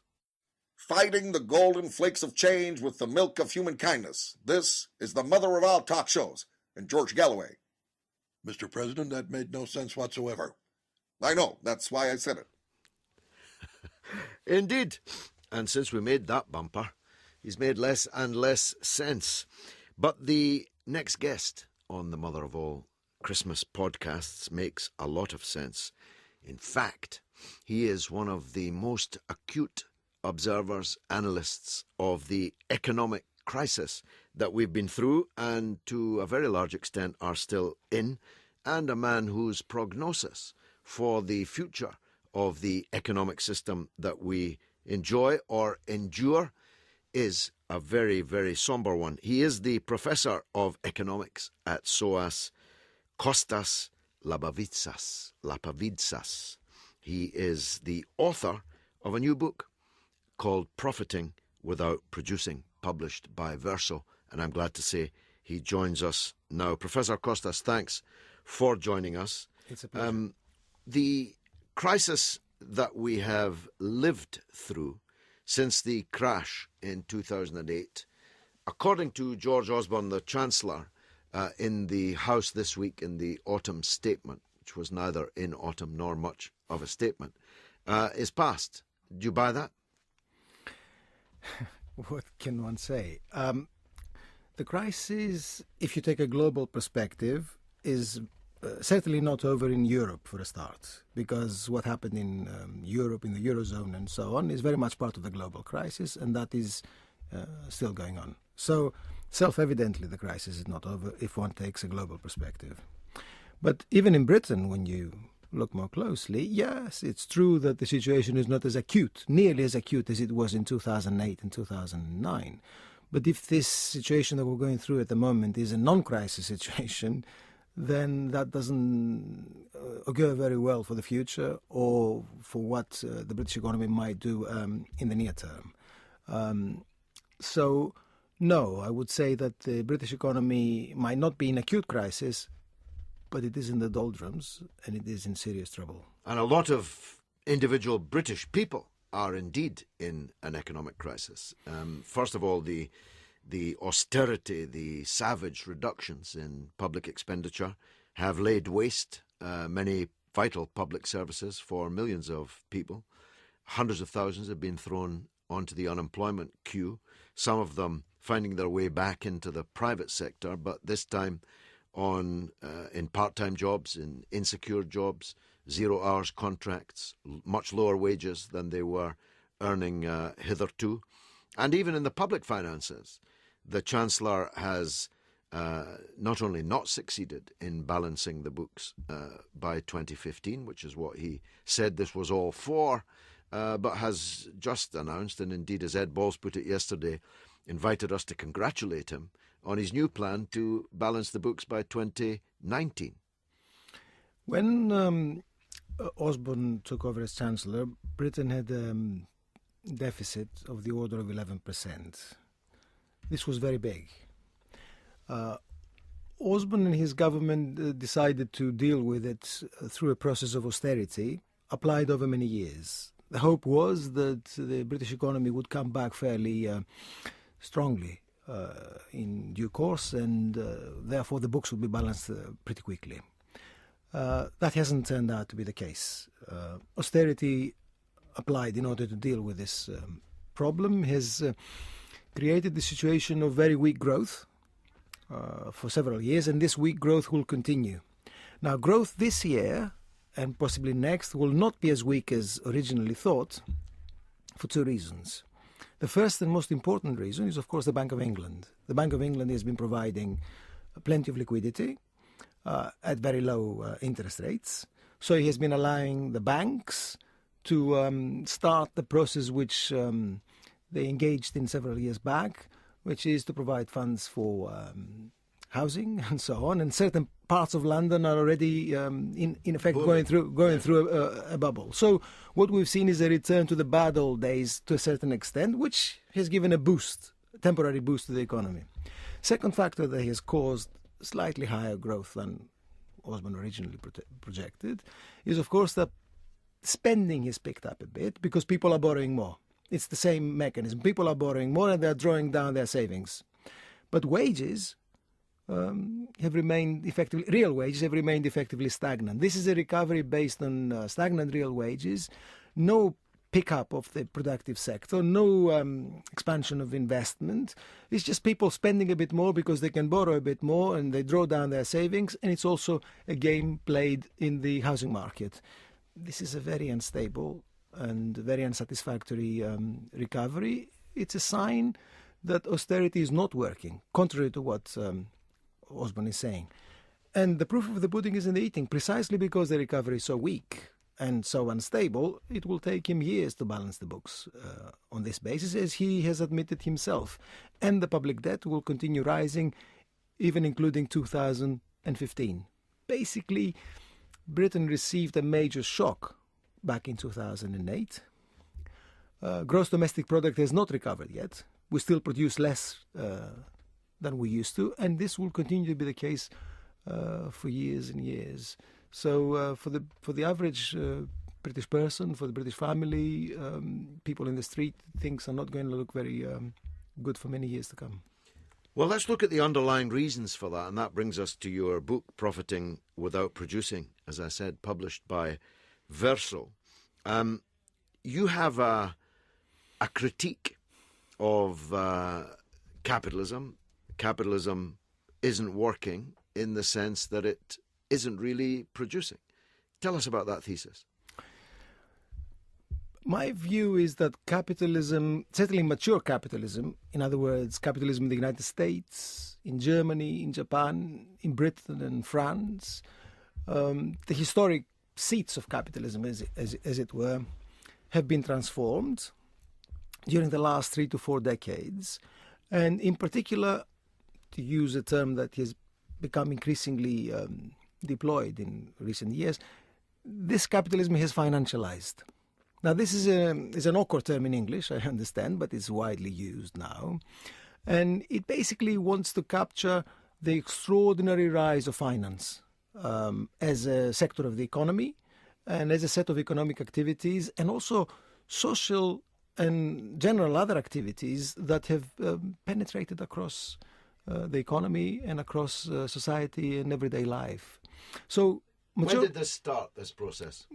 We can locate the beginnings of financialization back in the 1970s. We can begin to see the early beginnings of it as the financial system of these countries, the mature countries, becomes increasingly deregulated, increasingly freed from the constraints applied on it. So this would be the end of the 70s, because I'm old enough to have lived through, as a political struggler, the 1970s. And in the 1970s, Britain was incomparable to now, in the sense that we had vast industries, coal mines, shipyards, steelworks, transport industries. We were, albeit limping badly, but we were still a demonstrably productive economy. And with the advent of Thatcher and Reagan implementing Thatcher Reaganomics, that's when I would have said things began to change. But you'd put it slightly earlier. Yes, it's slightly earlier. Now, let me get one thing straight. Even in those four mature countries that I mentioned, the UK, the US, Germany and Japan, the productive base of capitalism still remains very much in evidence. I don't wish to say that these countries have become completely paper pushers or anything like that. This is a relative argument. Right? It's not an argument about the complete destruction of manufacturing or anything like this. So it's a relative argument. Now, that has to do with the rise of finance. Now, if you want to locate that, you have to go before the emergence of Maggie Thatcher as a prime minister or Ronald Reagan as president of the United States. Actually starts a bit earlier. It starts with the collapse of the Bretton Woods system in 1971 to 73, the first oil shock. That period which indicated the end of the golden era, as it were, the long post-war boom, which was a unique period in the history of capitalism. Then we entered a different period, very different period, the last 40 years, a period of weak growth, low, not increasing real wages, repeated crises, and an extraordinary growth of the financial system. This is really what financialization wishes to capture as a process, as a transformation. And it's in that sense that I discuss it in this new book that Explain it you mentioned. In simple terms then to us non-economists. What does financialization actually look like? In my view, and it's very much my view, but it's informed by the literature and by following these issues for many years. In my view, financialization must be understood as a historic transformation of the capitalist system, a major transformation. One of these transformations that you see every few decades, not something that you see easily or every other year or whatever. It's a major historic transformation, and as such, it must be located in the fundamentals of how capitalism works. So I argue that financialization must be seen at the level of the productive enterprises, be they industrial or commercial enterprises to a certain extent, at the level of banks and other financial institutions, and at the level of households. And the last is the most vivid characteristic of financialization. So at the level of productive enterprises, what I'm arguing has happened is that big business has become increasingly independent of banks. It's not what people think. Big business is not increasingly dependent on banks to borrow, to finance investment. Actually, big business is sitting atop enormous piles of cash at the moment. From their own profits. From their own profits. So big business has actually is less dependent on banks than it used to be. Of course, it still uses banks, but it's less dependent on banks than it used to be. And it has actually financialized itself. It plays financial games itself. It looks towards the stock market. It engages in financial transactions. It makes financial profit itself. And often its top executives are remunerated in financial ways. So big business has become financialized in that regard. Now, connected with this is the transformation of banks. As this gap has opened up between big business and banks have had to reinvent themselves. They've had to look for new things to do. And lo and behold, they have reinvented themselves. Banks today are nothing like what they used to be back in the 60s and the 70s. Banks today make their profits less from borrowing and lending as that they used to, and more from transacting in open markets, from fees and commissions, from playing games in the financial markets on their own account. They also make profits increasingly from lending to households, not to businesses, but to households, individuals, and families. And the third transformation and the third trend is connected again to that, and it has to do with households. What we observe in the last 3 to 4 decades is an extraordinary phenomenon whereby individual workers and workers' households have been sucked into the financial system, the formal financial system, both to borrow but also to hold assets. And I say this because typically those of us who take a critical perspective look at the borrowing, and God knows that's very serious. But there are also assets the households now keep, and assets have to do with pensions, insurance. These are very important things in people's lives, and they have also been mobilized and taken over by the financial system. Now, I want to stress that because the financialization of the household is a remarkable feature of the transformation of Britain, for one thing, but also other mature countries. Is that a bad thing? Is it a bad thing? I would argue that it is a bad thing. Tell us why. We have to ask why it's happened. Now, an easy answer, which I don't accept, or at least I don't accept on one level, is to say it's because people's incomes have not been rising, and therefore people have had to borrow to sustain consumption, and therefore they've been sucked into the financial system. It's not quite like that. It's more complex than that. You will find when you look at the data that most people's borrowing is for mortgages. People borrow typically for mortgages. Unsecured borrowing, it can rise during certain times. Credit cards and so on. It can rise for certain periods, but that's not really what drives household borrowing. What drives household borrowing is housing.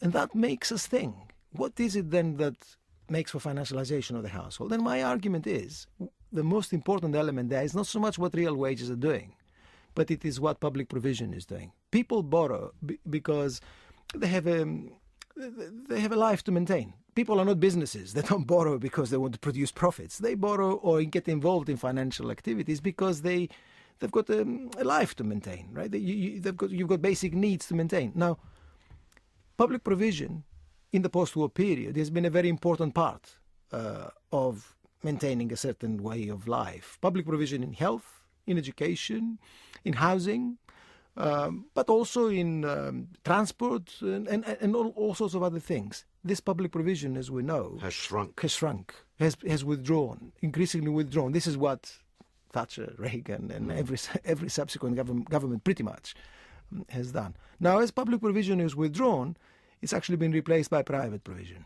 What the public sector wouldn't do or refused to do, the private sector began to do.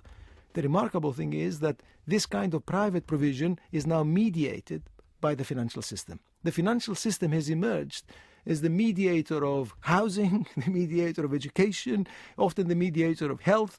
It's an incredible thing in the history of capitalism because the financial system has got no skill at all in doing all that. The financial system is basically a bunch of institutions, activities and assets that have to do with borrowing and lending money or playing games with money. Since when did the financial system become an expert in solving the housing problem of any country? And yet that's what we've got in this country and in other countries.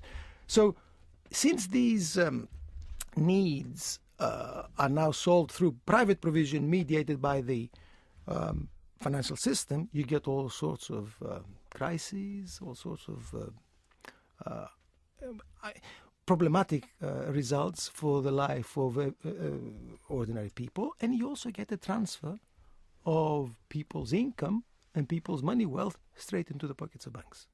Banks have learned to make profit, not out of businesses creating profit in production, but out of people's income and out of people's money wealth. I call that financial expropriation, and it's characteristic of modern capitalism, I believe. And is it all going to come to a sticky end? The crisis that burst out in 2007, 2008 is very much a crisis of financialization, in my view. Think about it. How did the crisis begin? It began because of something called the subprime mortgages. In other words, mortgages obtained by just about the poorest people in the United States, the poorest section of the working class in the United States. Often people who, black and Latino workers and their families, or people who were not actually in the labor force, but they were black and Latino families and so on. They obtained mortgages to buy houses and to enter the so-called American dream. And then this development catalyzed a global crisis. Now, if you take a historical perspective, this is unbelievable. If you actually mention this to to one of the great classical economists of the 19th century that global capitalism would enter a gigantic crisis because some workers had borrowed money to buy houses, they would have laughed at you. And yet that's what we're going through. And that's a sign of how financialization has transformed the world and the kind of problematic outcomes it can create. People borrow to buy houses. These debts are then securitized. Games are played with them in the international markets. The end result is a gigantic crisis comes out of this. People lose their homes on an individual or household basis, and then a huge recession comes out of it. So, yes, it is a bad thing. Financialization of the household, but also of the economy as a whole, is a bad thing. And the argument today must be about reversing it. The left and progressive people must find ways of reversing this development. And you argue in your book, which is Profiting Without Producing, published by Verso, the ways that we can do that. That's definitely a Christmas present I'll be buying for myself. Thanks very much indeed, Professor Kostas Lapavitsas, Professor of Economy at the School of Oriental and African Studies. Thanks for joining us. Thank you very much. Ask no questions. I ask you to consult your conscience. Be told no lies. We are all immigrants from somewhere. And don't believe the hype. There's another agenda at work here, and quite frankly, it stinks. Gorgeous George Galloway. Who are your heroes and villains of 2013? Oh, that's a good one. I'll start with the villains, and it's really, really, really simple for me. It's Boris Johnson. He's an absolute disgrace. I mean, for him, I read on the papers the other day, he made a statement about intelligence and opportunities and saying stuff like 60% of the population are below the average of intelligence. I mean, that for me is just a disgrace. I mean, how dare he say something like that? He's a privileged person. He was born into a rich family. He went to the best schools, and he turned around and put down all these other people who are trying really hard to progress in life, to, climb the ladder, a very slippery ladder, I must say, put there by them, the Tory party. So for me, he is an absolute disgrace, basically. Heroes? Got any heroes of 2013? Heroes? Oh, it's quite difficult. There's been quite a lot of people, making achievements and doing well. Well, I like sport, and for me, Andy Murray did a really, really great job to win Wimbledon, male, the first single male to win Wimbledon for I don't know how many years, but that really brought the country together. Everyone's behind him, and it was a great achievement. I'm not sure that his marital status had much to do with it, the first single male to win Wimbledon, but great heroes and villains there. My heroes have joined me in the studio here on the Mother of All Christmas podcasts. They are the dynamic duo of Stacey Herbert and Max Keiser. Welcome, my friends, the authors and producers and presenters, not only of the Keiser Report, the award-winning, now I think 3 times a week or more. In fact, I seem to see it every time I turn on my television. Yeah, it plays in your brain over and over again, even when you stop watching it. It just plays over and over again. You can't stop watching it. You can't stop watching it, and most importantly, you can't forget what you saw there. I've just watched a trailer for your next episode, which by the time this comes out will have been very widely watched. But I've now seen more of you than I have ever seen before, including your naked torso, exactly. As you imitated the porcine rulers of the United Kingdom, David Cameron and George Osborne, whom you likened to pigs with their snouts in the trough, and you did it in the most graphic way, and I congratulate you on that. I say, for the benefit of my wife, who's just stood up as if to leave the studio, that I do not intend to do the same on our Russia Today programme, which is, of course, Sputnik. And both of our shows are doing very well, by the grace of God and our talent that God gave us. But the truth is, isn't it, Max? Yes. That though you and I and Stacey and Gayatri are now, you could say television personalities, our first love really is radio. And no that's doubt why about it. we are behind these microphones now. So let me tell you, before we kick this discussion off, that one of the purposes of this podcast is to lay the foundations for the launch next year, crowdfunded, of a radio station, a real talk radio station. Stacey, you're up for that? Oh, yeah, and the audience loves it. People love radio, and we get demands for that all the time, even for our Keiser Report. People want it as a podcast. Yeah. They said that video would kill the radio star, but it hasn't. No.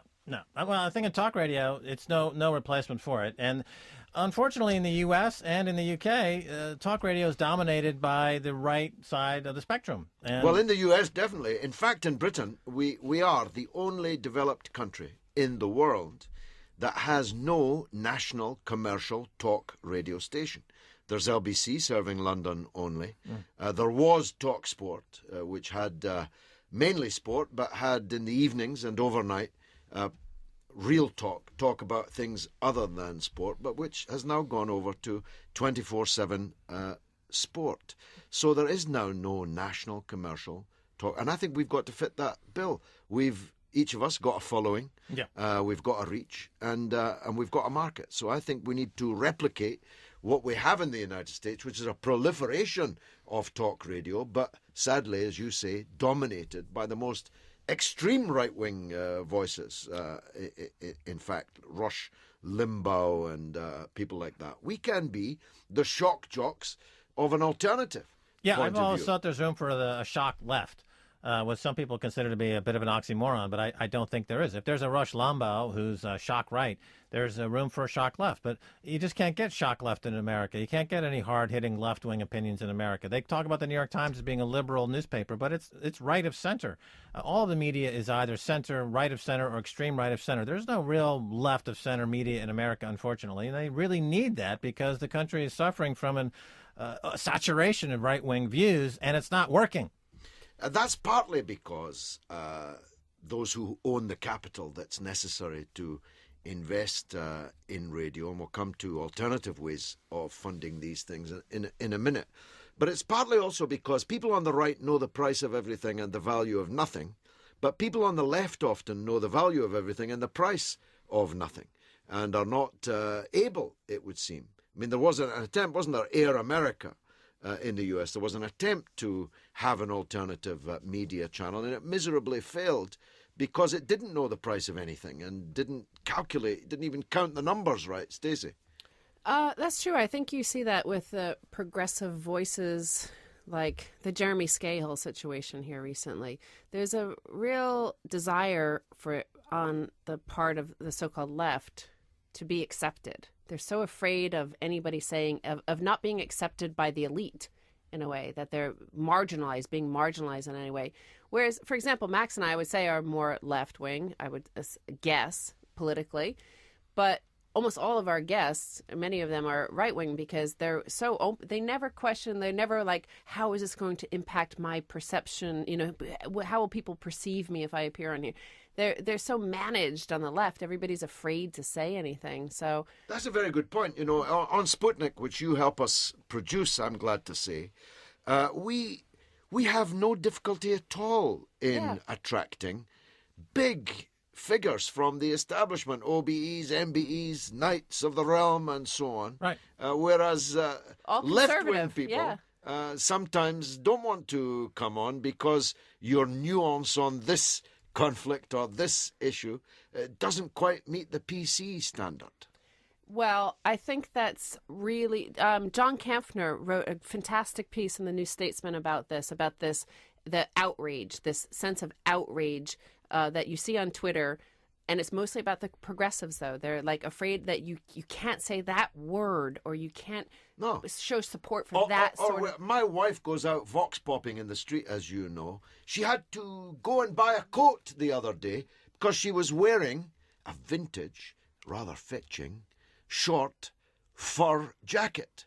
When it dawned on us that if she appeared in that fur jacket, nobody would talk about anything else in the show but the fact she was wearing fur. Max? Well, I think the point Stacey makes is an excellent point. And, we've run into the same thing that you've run into, is that on the right, no problem getting guests. On the left, when we were doing Al Jazeera, the films for Al Jazeera during the Gulf War Part 2. We had people cancel who were more left-wing. They were afraid to come on the show. They were afraid to be associated with different media outlets. But on the right, they simply let their message speak for itself. The right is much more organized, and they stay on message. And the left is constantly splintering into subgroups. That's been my observation, is that within the left, there's always a subgroup within the left, and they're constantly splitting within that group, and there's infinite amount of splitting, and therefore they achieve no economies of scale.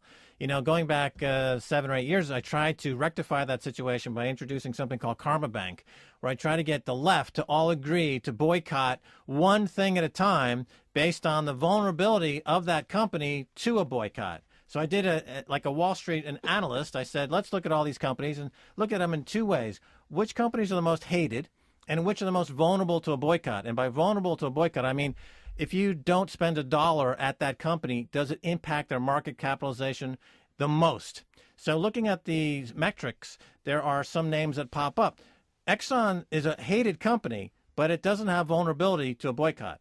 Coca-Cola was not as hated as Exxon, but it's extremely vulnerable to a boycott.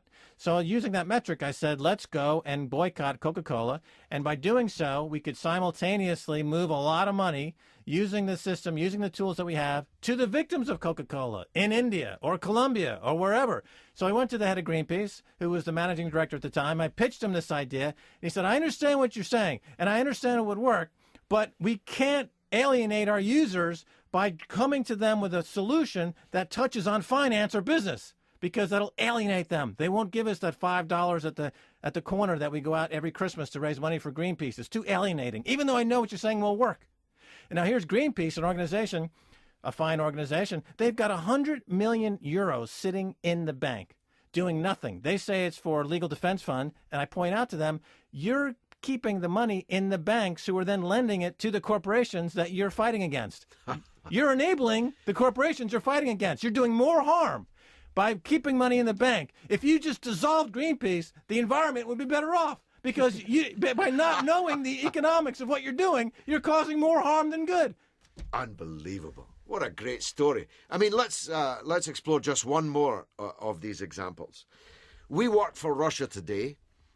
It is said by some on the left that President Putin is somehow anti-gay, as if gays were somehow persecuted in Russia. Now, actually, I don't agree with the recent measures taken in Russia about the promotion, as they put it, of a gay lifestyle and restricting that. I didn't agree with it when Mrs. Thatcher introduced it in Britain, so I can hardly agree with it if President Putin introduces it in Russia. But gays are not persecuted, imprisoned, tortured, driven, shunned from public life in Russia, but they are in the Persian Gulf. And in the Persian Gulf, there's a certain television station that you just referred to, Al Jazeera. And what we have is the absurd situation where some people will not come on Russia today on the grounds that Russia is somehow not gay-friendly, but they will go on Al Jazeera, where if you are gay, you better not tell anybody or you'll end up in a dungeon. Mm-hmm. Well, there's like a liberal mafia, basically. And I think that Jeremy Scahill is a good example. Jeremy Scahill is going to come on our show, Keiser Report, to talk about his new film, Dirty Wars. But at the last minute, he canceled because his handlers decided that Russia Today was somehow not friendly to the liberal mafia. So he canceled. So we ended up interviewing a red pepper. We had a vegetable on the stage, and we said, this will be Jeremy Scahill. We'll attempt to do the interview as best as we can. He chickened out at the last second, so we're going to do the best that we can. But you see, that, in my opinion, is a mistake that people on the left often make, because they're not. The problem is they don't have the confidence in their message. The liberals, at the end of the day, they don't really believe what they're saying. Whereas on the right wing, they don't question what they say. They're sure that what they're saying is correct. The liberals are not so sure. They're haunted by self-doubt. And because of that, they always align with power. Because, as you mentioned, we made those films for Al Jazeera. And at the time, Donald Rumsfeld and George Bush and Tony Blair were going to bomb Al Jazeera. And did bomb it. Bomb it. None of our liberal contacts would appear on the network. All of these right-wing people would. Then it was acceptable. Then they liked Qatar because Qatar was financing all these, revolutions everywhere and jihad, whatever. But now they're acceptable because they always align with power. The power says Al Jazeera is good now, so it's filled with all of these left-wing liberals in America. Al Jazeera America hired all of these liberals, but again, they don't. Even though there's actually much more interference, I think. There's actually some interference from Al Jazeera, the government, when we were there. This is when we first left, is that Saudi Arabia had, it was all government interference. Something happened between the Arabic Al Jazeera and Al Jazeera English, and now there's Al Jazeera America. But there was some government interference. A lot of people quit. We've never seen that with Russia today in all the years that we've been there.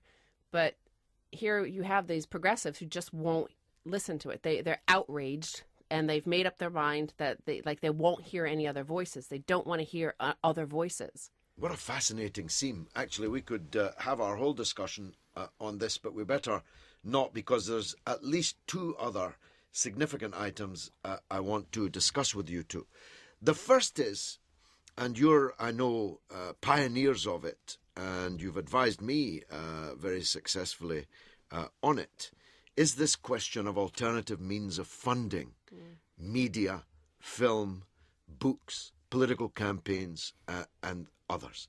In the past, you had to, if you wanted to be on the media, pass through a prism which involved billionaire owners of media outlets and those they hired who were hired to think like them and to run the outfit in their image.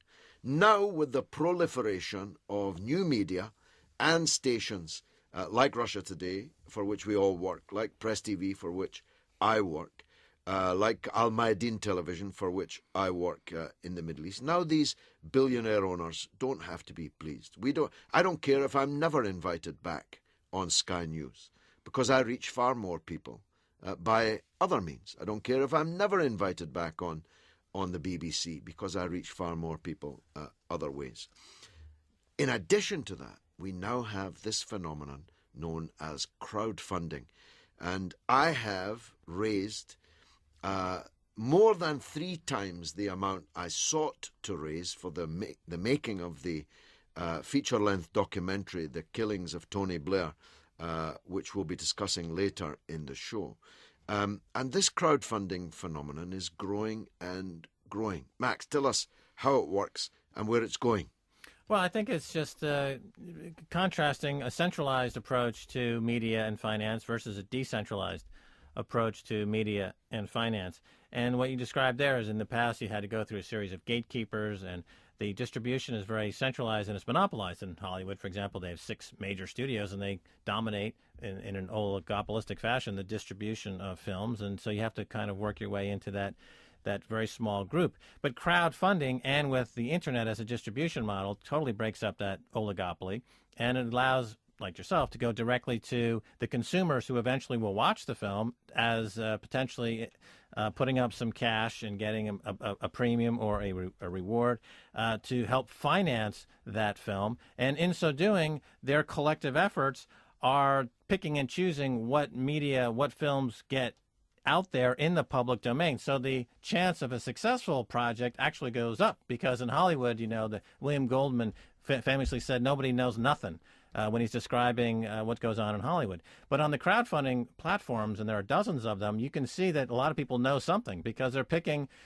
to put crowdfunding behind projects that have very successful commercial lives when they get out of the crowdfunding platform. So it's happening in media, it's happening in technology, it's happening in hardware.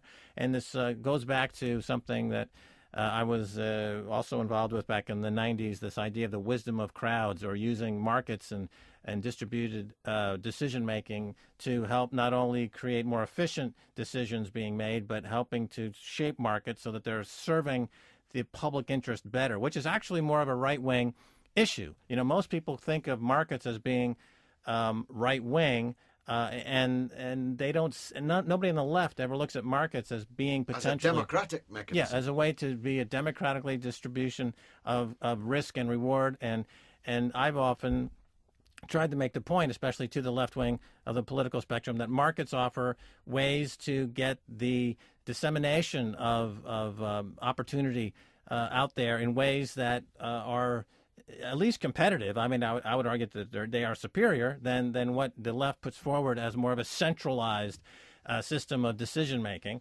And here you have a perfect example. I mean, you have a fantastic film, The Killings of Tony Blair. It's obviously a highly political film. It's obviously a film that would not be financed in the UK by BBC or Channel 4, and yet you have a personality around the world that supersedes your local personality here in the UK. So you can tap into that using the internet, and the cost efficiencies of the internet are incredible because of the relative cheapness of communicating on the internet. You can raise 160 or triple the budget in pounds, and you're off and running. So this is, again, for me, this whole political divide between right and left, my main contribution to this is that the left needs to look at the economics of things and markets as a way to further their ends. And I think this is a fantastic example of that. You are obviously not a right-wing political figure. However, you're using a market to achieve a left-wing goal. So does that make you a right-wing personality? No. It just means that the markets have untapped potential for people on the left. And my message for the last 10 years has been the left needs to explore that potential and tap into that potential. They're ignoring it needlessly. Wow. Now, you have set up your own crowdfunding platform. Are you in a position to talk to us about that? Yes, we are launching a crowdfunding platform in January. It's called Start Join, and it'll bring not only crowdfunding as we know it today, but it'll also have a very heavy component of Bitcoin, which is hugely... That's the third subject I want to come on to. So Bitcoin will be a big part of this crowdfunding platform, and also we are bringing some things to the party that I think will make us very competitive very quickly in the crowdfunding space. It'll be the only UK crowdfunding site that I think will be competitive on a global basis. There are a few UK-based crowdfunding sites today. I think we're going to try to position ourselves as up there with the 2 or 3 majors around the world. And so we're very excited. So it should be January when that kind of opens up. And that's going to be called Start Join. Exactly. Explain that name. Start Join. Well, you can start a project or you can join a project. So you can start a film like you have done. You started the film, you listed the film, and then other people joined you. So they joined in and became sponsors of that film. So it's you can either start or join a project. Well, count me in. I'll join. Okay. Anything that you have got going, I'll happily join. And I wish I had that view many years ago when I interviewed you for the mother of all talk shows, on Talk Sport, because I interviewed you some years ago now on a subject which has become really a bit of a sensation.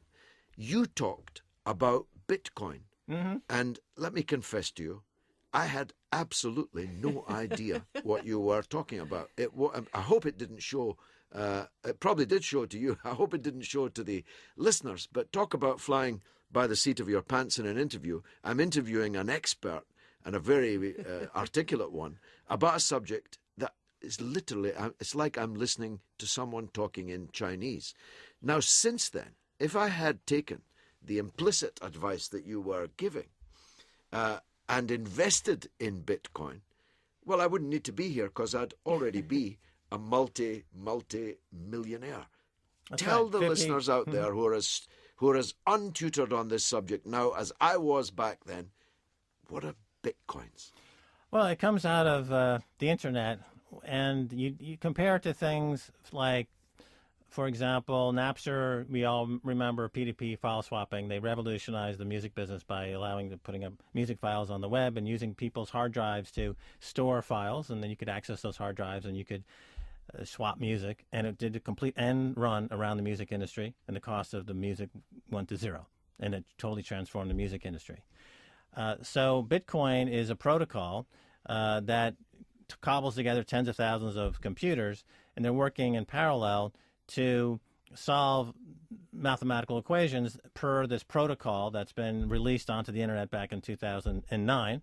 And as they do so, Bitcoins are birthed onto the internet, and they're shared amongst these nodes or miners. And at first, it was unclear whether people would use this as a means of exchange, as a currency.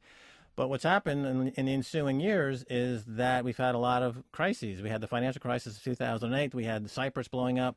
And we've had Argentina going through changes, Venezuela going through changes. And people have realized that as a store of value, they can put their money into a Bitcoin, and it retains its value, and it has value. So it is now being treated as a currency. I think one of the criticisms of Bitcoin, someone will say, well, what's the intrinsic value of a Bitcoin? It just sounds like a lot of math. But you could say the same thing about email. I mean, what's the intrinsic value? If you had 10,000 emails in your hand, on your thumb drive, it has really no value at all. There's no intrinsic value to it at all. It's just digits. And yet email, after being born 15, 16, 17 years ago in a more commercial sense, is now worth, obviously more than $1 trillion or so in value globally, in commercial value. Bitcoin is a protocol, like email is a protocol. And as such, it can be used as a currency. It was designed to be used as a currency. The designers were extensive in writing about it when it was launched, that they were unhappy with the way the banking system was failing. And it's the perfect currency for the Internet. So as all business moves on to the Internet, credit cards are not designed for the Internet. Cash is not designed for the Internet. Gold and silver are not designed for the Internet. There needs to be a currency for the Internet, and that currency is Bitcoin. And it's doing to the banking system and to the central bank system what Napster and P2P file swapping have done to the music industry. They've cobbled together the network that is the Internet. They've monetized it. They've created this protocol, and they've created a currency to go with it. And that's why the banks are quite frightened by this, because last week, for example, somebody moved $150 million from point A to point B over the Internet. The cheapest you could do that with any commercial bank was $200,000 in fees. In Bitcoin, it costs 39 cents. Well, look, that raises a vital question. The music business tried and failed to stop Napster and its subsequent developments. It tried and failed. Are the banks, the governments, the financial system trying to stop Bitcoin? Yes, they will, because it cuts into their profits the same way that the music industry cut into the music industry profits. So the banks, obviously, they want those fees, but Bitcoin offers a way to cut around all those fees. Think about the remittance business. All the millions and billions of dollars that are sent home from people working in different countries back to their home countries. They're charged for a $200 remittance, maybe 10 or 12 bucks. If you're living in a country where your annual income is not much, $2,000 or $3,000, that adds up. That's real money. If you're using Bitcoin now, all those fees disappear. They go to zero. And we just had a case where a university in Cyprus was able to accept students from Kenya who the cost saving on using Bitcoin, because they accept Bitcoin at the university in Cyprus, was such that he could then afford for the first time to go to university. So that has made a remarkable change in that person's life due to the cost savings of this Bitcoin transaction, that the university is now accepting Bitcoin. And the appreciation of this currency has been phenomenal. I mean, it's been ups and downs. But the recent appreciation of it has been something phenomenal. Right. So the way to look at the value of it, and all the Bitcoins in existence times the current price, and then that would be the capitalization or market capitalization. So if you look at that as compared to, let's say, Western Union or a company in that money transmission business. So Western Union might have a market capitalization of $3 or $4 or $5 billion. Bitcoin is now worth roughly 12 or 13 $1 billion. It's about worth half of the total above ground stock of silver, which is another currency that people use. The thinking now is that Bitcoin should eclipse silver because it's a lot more practical than silver as a store of value and sending money. So that would be a $22 to $23 billion valuation. That's double the current price. Then you start looking at the fact that it could also cut into the way banks do business, the way title insurance is done. All those businesses combined have market capitalizations that are maybe $200 to $300 to $400 billion. So Bitcoin currently at 12 billion. It has many, many, many multiples yet to go. The Winklevoss twins from the Facebook story. The ones who say they were robbed of Facebook. Right. They put out a valuation recently of $400 billion they believe Bitcoin will achieve in the interim period. So that's up from 12 or 13 billion. So we're talking potentially, here's another estimate from a very smart fella in Stockholm who started the Swedish Pirate Party. His name was Rick Fogvinja, who we've had on our show many times. Very, very smart guy. He simply said this: look, if Bitcoin captures between 1% and 10% of the global Forex market, which I don't think is an unreasonable expectation at this point because of the cheapness and the ease of which you can send this money. That has an implied price per Bitcoin of between 100,000 and $1 million. Wow. Staggering. Max, you're a very considerable genius. Stacey, what's it like? Is a genius a nuisance to live with at home? You're appearing on screen. You're appearing on screen. I saw you startled as his buttons began flying on that trailer, and his torso began to emerge. Well, it's fun, and I'm glad I get to share him with the world now. But, speaking of this Bitcoin, the other thing about it is, in this age of financial fraud, it's a public ledger. So you can't defraud anybody. It's thousands and thousands of anonymous people around the world have to confirm on the public ledger that unit of Bitcoin you're transferring to, say, Kenya is a legitimate coin, and you can't double spend it. Right now, our system is that it's our command and control governments that say, here's the currency, we impose it upon you, you have to pay taxes in it, and here's the banking system, the too big to fail banking system. We outsource our trust to them. They're the ones that organize all of our financial affairs. So a lot of the resistance to Bitcoin at first was that we need these people to impose trust and order on us. How can you just rely on all of us to trust each other and not defraud each other, and for it to be legitimate? Yeah, again, that's kind of a left-wing approach to organizing society, is that it's based on mutual trust. There's no central authority. There are no elites. It's just the system. Everything's equal on this ledger. And there's a lot of sharing that's going on. Again, it sounds as though it's non-competitive, but it is in a lot of ways both competitive and sharing at the same time. So again, it's getting into this area where the division between left and right is extremely porous. I saw that Alderney, one of the Channel Islands, this week, indicated that it was going to set itself up as a kind of world headquarters of Bitcoin. Is that likely to be a development? It could happen. Cyprus also wants to be the Singapore of Bitcoin, or the City of London of Bitcoin. So now the countries that are vying for this have been countries that have been shut out over the many decades, and they see this as an opportunity, whereas the UK and the US are, stalling, and they're trying to protect their infrastructure and the status quo. They're sticking with the old money for now. Yeah, and so, but just in the last week, though, we've seen now Wall Street firms are coming out and tripping over themselves for an opinion on Bitcoin, because it is generating a lot of media hype. And on Wall Street today, perception is price. In other words, all stocks, all bonds, all currencies, the price is based purely on perception. There's no underlying value to any of these securities.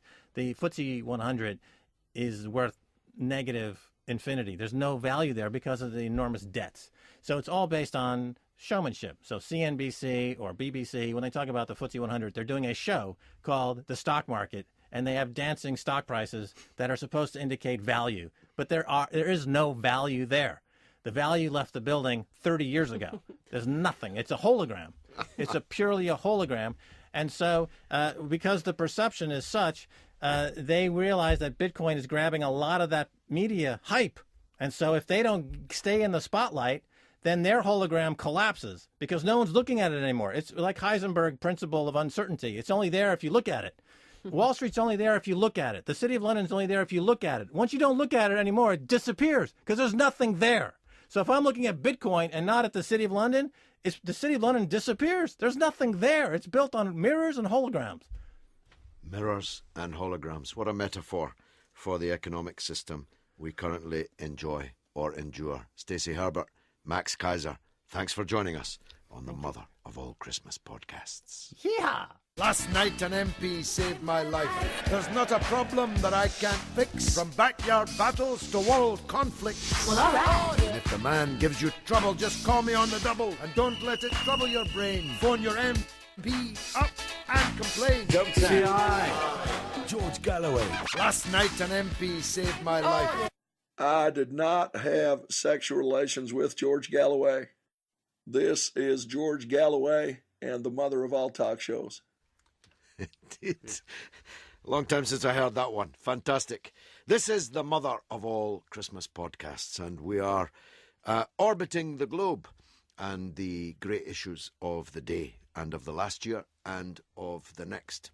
And my next guest has been a friend of mine for around 30 years, although neither of us looks old enough for that to be true. He is the owner, editor-in-chief of Rai Al-Yom. He is, frankly, the only credible Arabic journalist that I've ever known. There may be others, but by and large, they're all in somebody's pay or other, and their journalism reflects that. I had a celebrated clash on Twitter just in the last few days whilst I was in Beirut with the Daily Star, which is not the semi-pornographic, ludicrous organ in England, but an apparently respectable newspaper in Lebanon. I say apparently, it looks and pretends to be respectable, but it is in fact owned and controlled by some of the most tyrannical plutocrats on the earth. But Abdel Bari Atwan has always eschewed that kind of model. He is a truly independent man. And as someone once said in dedicating a book to him, he is the last Arab. Abdel Bari Atwan, thanks very much for joining us. We want to talk about our mutual friend, late and lamented President Yasser Arafat. But tell me first about this new newspaper venture that you're in, Rai Al-Yom. Well, actually, George, as we're friends for years, you know how stubborn I am when it comes to the freedom of expression. Mm-hmm. I decided to go in line because I couldn't sustain my newspaper, Al-Quds Al-Arabi. A lot of debts, a lot of troubles, a lot of actually bans and suspensions. Banned from many Arab countries. Oh yes, many Arab countries. So I throw the towel on the end because and I looked for this new venture. Thank God for the last 3 months, we have more than actually 7 or 8 million readers for the last 3 months. Wow. And it was a huge success. Entirely online. Nothing to, Entirely no online. Distribution to worry about, no print costs. Oh, no This salaries. is the future. No salaries. Are you doing it all yourself and with voluntary contribution? All of them, and even most of the writers, all of the writers actually, they send their articles and free of charge, and they are very happy to have a platform to express their view without any problems. Actually, some of them also followed me from my own newspaper, Al-Quds Al-Arabi. So I think it is prosperous, but the problem is after 3 months I didn't receive a single any ads. salary. No. So I have to struggle. That's the problem with the internet. It's never been a better time to get your point of view across, but it's never been a worse time to get paid for it. The problem is now I'm writing articles like mad here and there and trying to do a lot of broadcasts in order to cover at least part of the cost, and the rest of the cost actually I That's pay why from we're my paying own, you absolutely saving. You better leave now because we can't pay you. I know, that's why you're only here for love. That's why I'm here, George. I You know that. I know, and you do most things for love, I must say. And of course, one of the people that we both loved very much was the late and lamented President Yasser Arafat. Now, you are, of course, a Palestinian, born, raised in the camp, and I have been a comrade of yours and of the Palestinian people since the mid-1970s, and as such, we both grew close to and loved President Arafat. And my goodness, we miss him now, not just on the Palestinian track, although that's bad enough, but on the Arab track, some of the Arab problems that we have today. I have no doubt if he were still alive, he'd be shuttling back and forward, trying to resolve. And the reason he's no longer with us is because that he was murdered. And you and I were in no doubt about that. We were in Paris at the Percy Military Hospital when he passed away. There was absolutely no doubt amongst the Palestinians there around Arafat that he had been murdered. And you don't have to be Einstein to work out that if he was murdered, he must have been murdered by Israel. That much is not controversial, except on the BBC and in the pen of the rancid David Aronovich of the London Times, proprietor Rupert Murdoch. It's not controversial at all now to say that Arafat clearly was murdered. He was clearly murdered on the orders and in the interests of Israel. But you and I also both know that because we visited him in his presidential compound in many parts of the world as it had to move around, he could not be murdered without someone close to him making it possible. So what's your theory? My theory is the Israeli most likely behind this kind of crime because he was poisoned by polonium, which is, lately discovered after the Levchenko murder in London. Why I say that? Because this polonium is actually possessed by 3 countries on the world. It is actually United States of America and Russia and Israel. So we could rule out 2 of those. Yes, so we can say I don't think the Russian has any interest in murdering Arafat, the same thing the American. And he actually told me that there are 2, or actually he received a message from the Egyptian late Amr Suleiman, the chief of intelligence. He told him that the Israeli, they would like to kill you. The American, they would like to deport you. Ourselves, the Egyptian, we would like you to stay as you are, but without any power, without any tooth, without any teeth anyway. So he was scared of death. He was scared of being assassinated, not death itself. He's, a believer, a great believer man. So he was very careful, taking all the precaution he can. For example, he put iron bars on the top of his presidential compound in Ramallah, so to prevent any helicopter to land on the top. He actually locked his fridge, and so nobody can put food there. And he was the only one who got the key. And also, poor It's man. so typical of him. Yeah, poor man. He used to eat only canned food and avoid, as he can, any cooked food. So he was afraid that somebody could put poison or actually inside the food. So he tried to do that. But in the end, after all these precautions, I think the Israeli managed to reach him, and he was actually careful of that. But in the end, he's not. He was in the compound. No water, no food, no electricity. And they were surrounded. They totally surrounded the compound. As we know, they partially destroyed it. So everything that went into the compound passed through them. Exactly. Every food and every bottle of water and so on all went through them. But of course, we both know that President Arafat also had food tasters. He had dedicated security people who were with him for decades. Yeah. I mean, the same people who were with him in Ramallah had been with him in Tunis, and some even had been with him in Beirut before that, and 1 or 2 even in Jordan before that. And these people were entirely trusted by him to taste his food, to ensure that nobody had adulterated it with poison. In any case, the best way to deliver polonium to someone is not in their food, because they might notice it, but in either what they drink or what they ingest in one way or another. So the latest theory that I'm hearing, when we were both in Beirut in the last few days, the latest theory I'm hearing is that this poison was administered through his medication.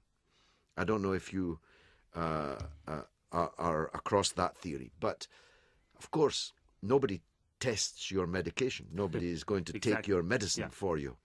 And that's actually, therefore, quite an efficient way of delivering it. Well, I had the same theory. I had other theory from his brother, actually, who was a doctor. He said he could be actually poisoned by radiation from distance. So you don't know how the Israeli actually managed to reach him. Although that would have affected others as well as him. Exactly, yeah. So, but it seems, they are very, very skillful people. They are wicked, so they can reach their enemies easily. By all means, they assassinated several Palestinian leaders before.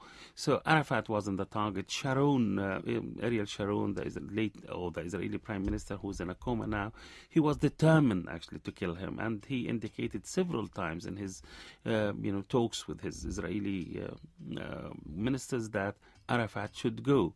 So I'm not surprised he actually managed to orchestrate this kind of crime, and he was behind it.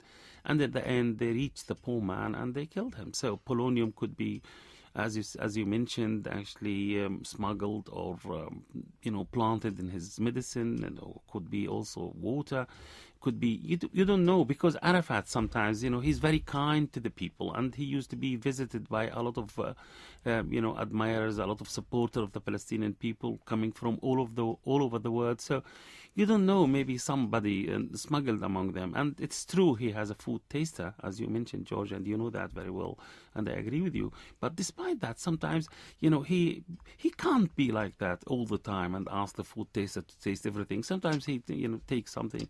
So he's a man of people. He is not actually arrogant. He is not, isolated himself from others. He likes to be among his own people. So I'm not surprised by the way or another. I don't know. They managed to reach him. There are some peculiarities, though, going back to the hospital, to these last ghastly days before he passed away. I had a conversation with Nasser Kidwa, his nephew, and then the Palestinian ambassador to the United States. He told me two things that now appear strange. First of all, he was absolutely adamant that the president had been murdered, that this dramatic decline in his health from normal to zero in such a very short time was only explicable by an act of murder. But he also told me that the president's widow, Suha, had absolutely refused to allow a post-mortem. I recall this well because I argued to him that whilst a normal man may be said to be the property of his wife on his demise, Arafat was very far from a normal man. He did not belong to her. He belonged to the revolution, he belonged to the country, the people, the world. And this veto could not possibly be tolerated. Then, 8 years later, we find Suha demanding a post-mortem, and we have Nasser saying the president cannot possibly be subject to this indignity of his remains being invaded posthumously in this way. It's all very odd to me. What about you? It is very odd. Both are right. Why? Because, Nasser al-Qudwa said that there is no reason to actually exhume his body and examine it and take samples, simply because, already we know that he was murdered by the Israeli and we can do nothing about it. This is his theory. And then in the end, when the French actually court is taking over the whole subject, he started to change his mind. The same thing Suha, and she was under tremendous pressure from Mahmoud Abbas, the Palestinian president, and others around him, that they should not actually fight a war with the Israeli over this kind of examination. So the French government, I heard that they put pressure on Abbas and Nabil Shat and others, not actually to go ahead with any examination, with any test of the poison or anything. So maybe all these reasons together was behind that. They shut up about the whole thing. I believe the French said yes, he was poisoned, yes, he was murdered, but we tested about 300 poison, and none of them, was used to kill him. So, anyway, the Palestinian Authority also gave an excuse. I had an official there. He said to me that, the peace process was in its way, and they know that Israel will be furious if we accuse them, or if we do anything, and the whole thing will collapse. So maybe putting all these together, raison d'etat. Yes, rather it was very clear. There was some sort of a conspiracy not actually to expose the Israeli or to raise a finger against them, and they're saying, you are behind that. This is the problem. But now, once the a Swiss lab examined the body and examined the clothes of Arafat's and his toothbrush and other, they discovered a high level of polonium even after 9 years of his death. So it was very clear that the man was poisoned by polonium. Now we heard that there are different theories that it's not polonium, but wow, if it is not polonium, definitely they will discover or will reveal the secret, because polonium is the most difficult thing to detect. So that's, I believe, the man was murdered definitely by polonium. George, because, in that time, before Litvinenko, the Russian dissident death with polonium in London, nobody can trace the polonium.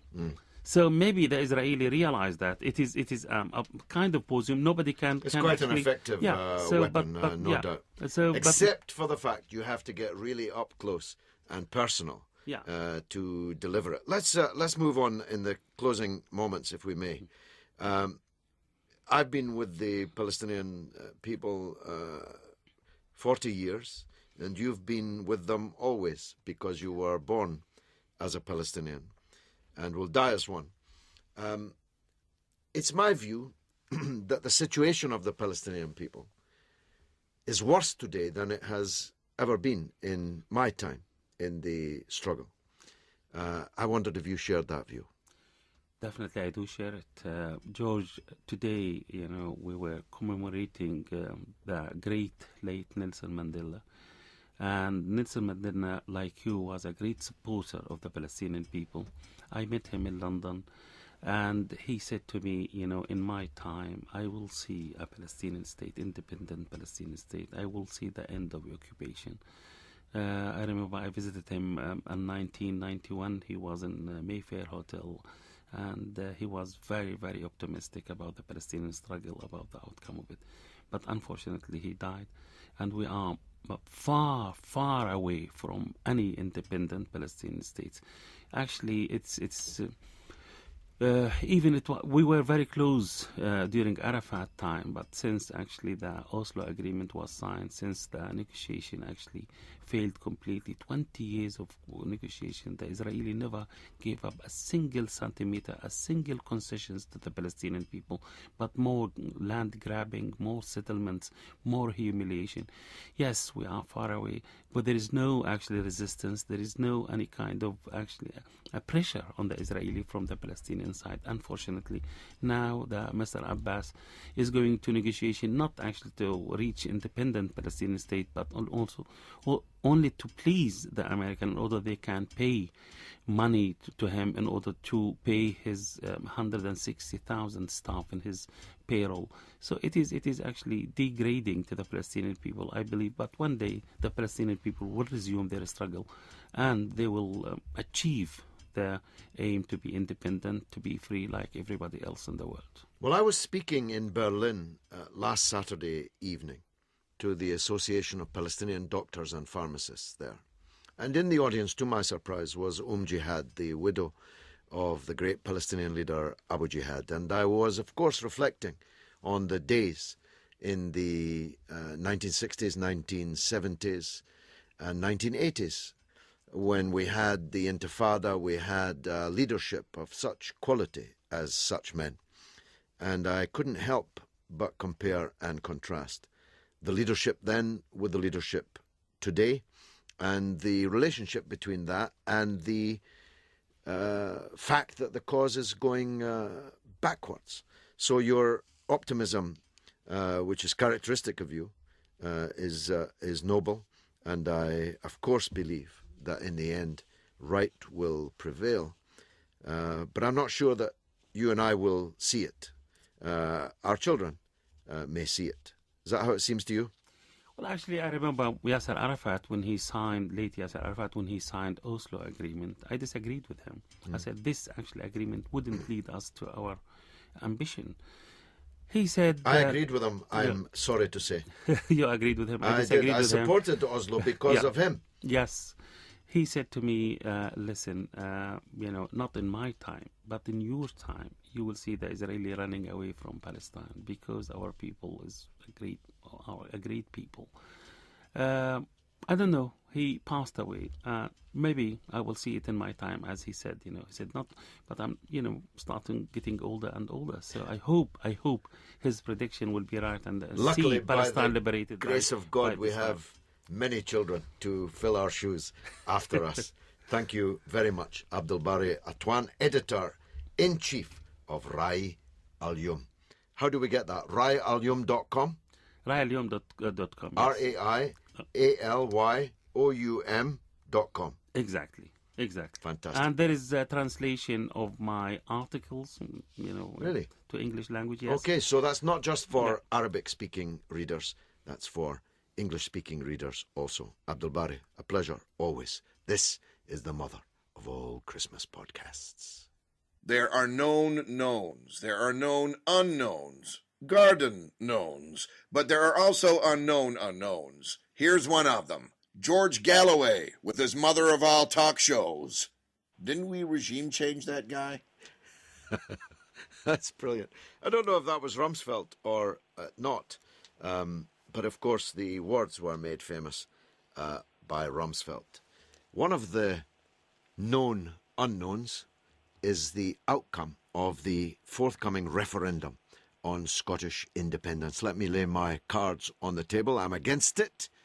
I think that Scotland is best off with a real Labour government in Westminster and a Scottish Parliament with maximum devolved powers to protect it in those times when it's under attack.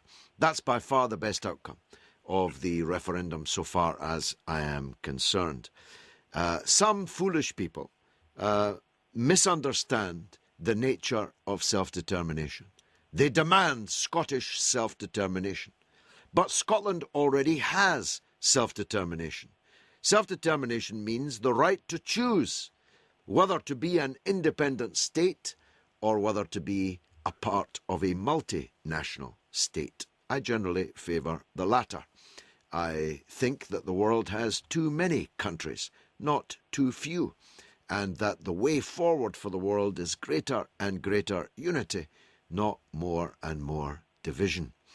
One of the most acute, smartest commentators on not just Scottish affairs, but world affairs, is on the line on the Mother of All Christmas podcasts now.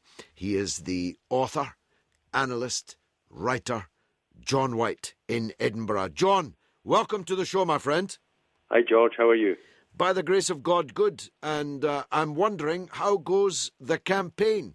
How goes the referendum campaign? Where does it look like opinion is settling? Well, based on the release of the SNP/Yes campaign's white paper 2 weeks ago in a blaze of glory in front of 200 journalists in Glasgow, it's not going very well, George, because what was meant to be a manifesto supporting independence, answering all the questions pertaining to independence, setting out a strong case for independence, has proved to be a mishmash of muddled and magical thinking based on a set of assumptions with a very tenuous grasp on reality. The key issues, as you know, with regard to independence are the currency, the head of state, potential NATO membership, trident nuclear weapons on the Clyde, and membership of the EU. So if we take those one by one, let's look at by far the most controversial, which is the currency. The SNP are proposing that Scotland retains sterling, which is the UK currency at present, when it becomes independent, as part of what they describe as a sterling zone. Now, this would automatically hand a key lever of economic policy, interest rates, the ability to set interest rates, into the hands of a foreign bank, i.e. the Bank of England. Now, this would... The clue is in the name, the Bank of England. Absolutely.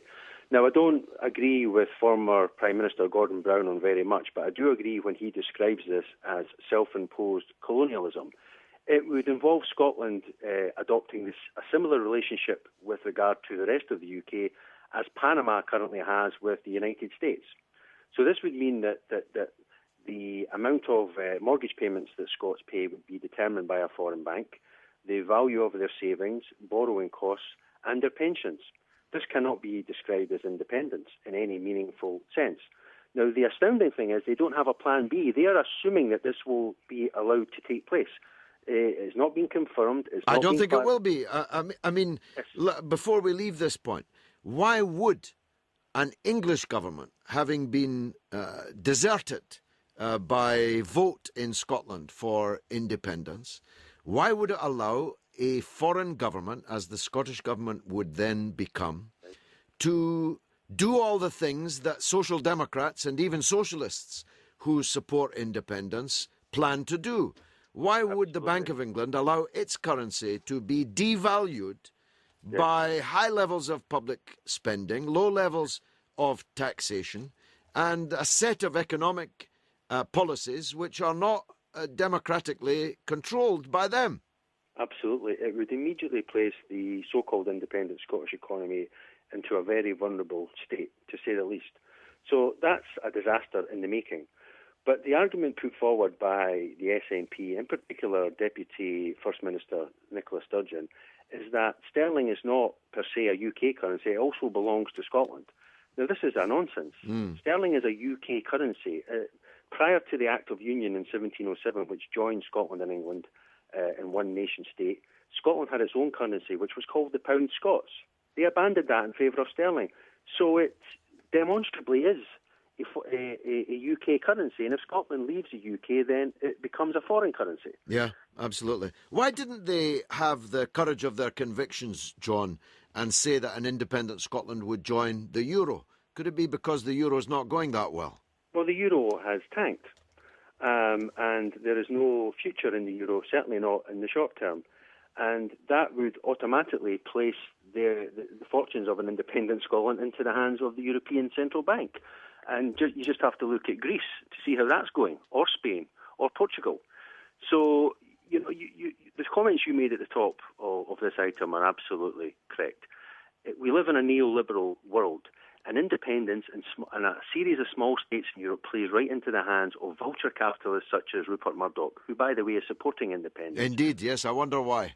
Why? Because it enables him to bargain for a better deal so that he can maximise his profits and the shareholder dividends, because he can drive down production costs by saying, I will set up a plant here if you give me lower taxation, if you give me all these certain subsidies, and if the wage levels are low enough to make it profitable, or more profitable than I can get regarding the same plant over the border.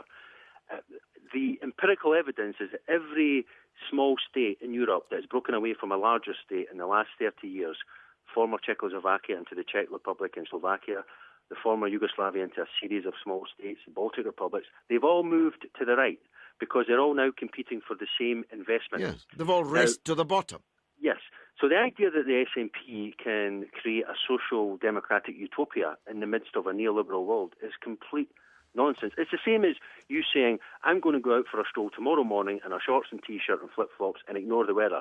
Well, you may do so, but the weather certainly will not ignore you. Very well put. Now, if it's illusory that they can use the pound and do with it as they will, it may be equally illusory to imagine that Scotland, as an independent country, would automatically gain admission to the European Union. That's correct. There's absolutely no guarantee on that. And you can bet your bottom dollar, or pound sterling as the case may be, that if they were to do so, it would come with a series of conditions that would not be set by an independent Scotland. It would be set by the European Union in Brussels. Yeah. So that's something else to contend with. Because the Spanish government would not want to encourage the precedent that the breakup of countries automatically means that the breakaway separatist part would automatically gain access to the European Union. Why would they? Because they've got several separatist problems within their border. The Belgian government, if Belgium has a government at the moment, who knows? But the Belgian government, which is facing a separatist ramp, would not want to encourage the view that all you can do, you can walk out of the state you're in, but you'll still be in the EU. Yes, absolutely correct.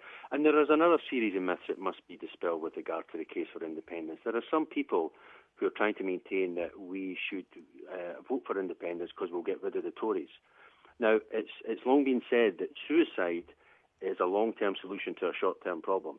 and this would be political suicide because, as you know, and as you have articulated, you may get rid of the Tories, but you won't necessarily get rid of Tory ideas. No. And there are some Tory ideas in the SNP's white paper on taxation, on relationship to Rupert Murdoch, on NATO membership, on retention of an unelected monarch.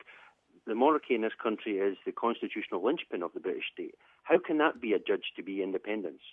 So what If Britain's that bad, John, how come the Scottish separatists want to keep so much of it? An English queen, an English pound, Yes. governed by the Treasury in London, the Bank of England, Yes. and, of course, like England, a member of NATO. And this brings me to the final point I want to discuss with you. Yes. What's the point of waving a CND flag in conjunction with your saltire if you're going to remain within NATO, a nuclear-armed military alliance led by the United States, the greatest nuclear-armed military superpower in the world and the only country that's ever used nuclear weapons? Absolutely. And since the end of the Cold War, NATO's purpose has been the projection of imperial power in places like Libya, the former Yugoslavia. How can that be deemed to be progressive in any meaningful sense? It is an absolute nonsense. We're going to have a small nationalist, I think, right-wing state that wants to join the imperialist club on its own terms. That's not something that anybody who pretends to be a progressive can sign up to. Well, I just say no myself. In fact, I'm on a permanent tour at the moment. I'm in Edinburgh, John. I hope you'll come along on the 3rd of February in the Assembly Rooms in Edinburgh. You can get the tickets from the theatre. And I intend to be in Aberdeen, if God spares me, in June, and many other parts of Scotland too. So I'm going to throw everything I've got into the battle to try and stop this from happening, John. If I can just leave you with the words of Albert Einstein, nationalism is an infantile disease. It is the measles of mankind. If you're saying just say no, then you're in good company, and you're in company of the majority of Scots at this moment in time. Long may it continue. Thank you very much, John White, my old pal, and one of the sharpest analysts around. Let me turn to some of the heroes and villains that we were out asking for. Here's on Facebook, Mona Gandour. Her heroes are Edward Snowden, the man who has illuminated the landscape so powerfully that he's having to seek exile in Russia, and I expect he'll never be able to leave it. Bradley Manning, now Chelsea Manning, in a US dungeon for the rest of his natural. Glenn Greenwald, the man who helped Edward Snowden break so many of those stories. They're Mona Gandour's three heroes, and her villain, only one of those, Benjamin Netanyahu. Still on Facebook, Zina Abdulatif Deniz. Her heroes are, well, George Galloway, for me, for all his hard work and talking for Palestine. God bless you, sir. And Zina's villain is also Benjamin Netanyahu. Still on Facebook, Mikey D. His heroes are Charles Green, David Murray, Bomber Brown, for making Rangers what they are today. And on Twitter, Raymond Doloney, one of the wisest, smartest men on Twitter, in my experience. The villain of 2013 is the self-confessed fraudster, conman, thief and Zionist New Labour MP for Rotherham, Dennis McShane. Here's some good Christmas jokes that we appealed for. Lucy Pirelli, a very smart lady, I often see her writing on Facebook, tells the following joke. It's a little rude, a little naughty, but it's very funny. 3 men died on Christmas Eve and were met by St. Peter at the pearly gates. In honour of this holy season, St. Peter said, "You must each possess something that symbolises Christmas to get into heaven." The first man reached into his pocket and pulled out a lighter. He flicked it on and said, "This represents a candle." "You may pass," replied St. Peter. The second man reached into his pocket and pulled out a set of keys. He shook them and said, "They represent bells." "You too may pass," said St. Peter, turning his attention to the third man. The third man started searching desperately through his pockets and eventually pulled out a pair of women's underwear. St. Peter looked at the man in confusion and asked, "And what do they symbolize?" The man replied, "These are Carol's." It's a very good joke, actually. And still on Facebook, Max Franoch, Franoch, says, "A Zionist walks into a bar. He never leaves." And on Twitter, Rollehalla 1918 says, "A Scottish football club dies in 2012. Media reports try to convince their fans that it still exists." Worst ever Christmas presents. Well, Derek Loynes on Facebook says the worst Christmas present I ever received was a toilet brush. Yes, a toilet brush. Me and the person are no longer speaking. And I think that's all the jokes that we've got time for, because we're running out of time on the Mother of All Christmas podcasts. Enter the Politburo of Patter with a man they couldn't hang. The man that couldn't hang. That's me, I guess. Now, look, because this is a podcast and not the live radio show that we used to enjoy, then, of course, we can't take telephone calls. So we took the microphone out amongst the people. Vox Populi. And what do you make of the political crisis in Britain at the moment? Well, it's just, it's always going to happen, isn't it? You can't, the people at the top are taking everything, leaving nothing for the rest of us, crumbs. And when they make mistakes, we have to pay for them. So it's no surprise to me, we're in a vortex of financial hell. Now, that is the voice of the people today, one of the most clarion voices of the people that we used to enjoy so much, virtually every single week for more than 6 years on the mother of all talk shows, was the legend, Carl in Plasto, who joins me on the line, though I gather not from Plasto. Carl, are you there, my friend? Yes, I am in Plasto, yes. You are in Plasto. You remain Carl in Plasto. I heard that you had moved, at least temporarily, elsewhere. I'm sorry about that. I go temporarily to my lady friends every week, or the other week. You Oh, see, well, I have a perfect life. we'll not intrude in these private affairs. We don't want to be under your duvet. Carl, first of all, how are you? Very well, actually. I've had a bit of trouble with a bleeding ulcer and whatnot, but it's been cured. It's been, and I had cancer as well. I've had a heart attack. I've had the bloody lot, George. You have, So but we're you're still here. alive and kicking. I'm kicking. I'm still kicking as well, you know. Now, Sad news, since... of course, about Comrade Mandela. Oh, yes. Yes, But he lived a great life, 95 years. Wonderful. And he gives the communist clenched fist salute, and he was allies with the South African Communist Party in his government with Joe Slovo, but not a mention of this from our hypocritical, lying press, in the media. Or the right-wing politicians who once wanted to hang him. That's right. Hang Nelson Mandela. They wore their badges at the Bullingdon Club, I think. Yes, know? indeed. Indeed. And F the Poor was another one they had, They're really charming people, these. But even so, George, we're going to talk about, what do you want to talk about? Scottish independence? No, not really. But if you want to, I just wanted to hear your voice again, to be perfectly frank, and so will the listeners. First, to establish that you are still alive and kicking, and that's already evident. Yeah.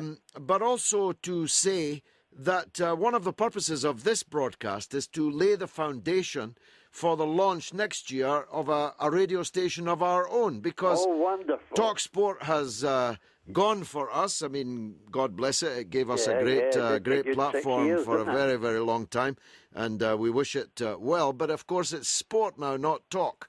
So Britain's the only country in the developed world, actually, that doesn't have a national commercial talk radio station. You've and we intend to. You've got Ken at Livingston on Saturday mornings. Yeah, on the LBC, but then that's just a London station. Of course, yes, of course. But with the internet, of course, they get calls from all over the world. Yeah. And it's the same with TalkSport.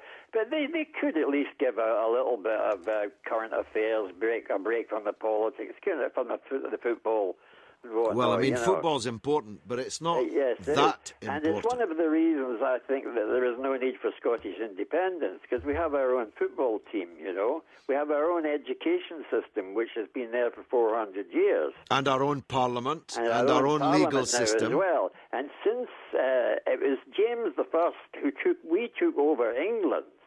Indeed. They never took over Scotland, you know. Well, they've never occupied Scotland, but it could be argued, and you and I are living examples of it, that we've kind of taken over England. If you switch exactly on... what I was about to say, you yeah. know, because the Scots were also a part of British imperialism, you know. They if you look at the black American names that are Scottish, Camerons and Campbells and Mac this and Mac that, you know. Exactly, from our role in the slave business.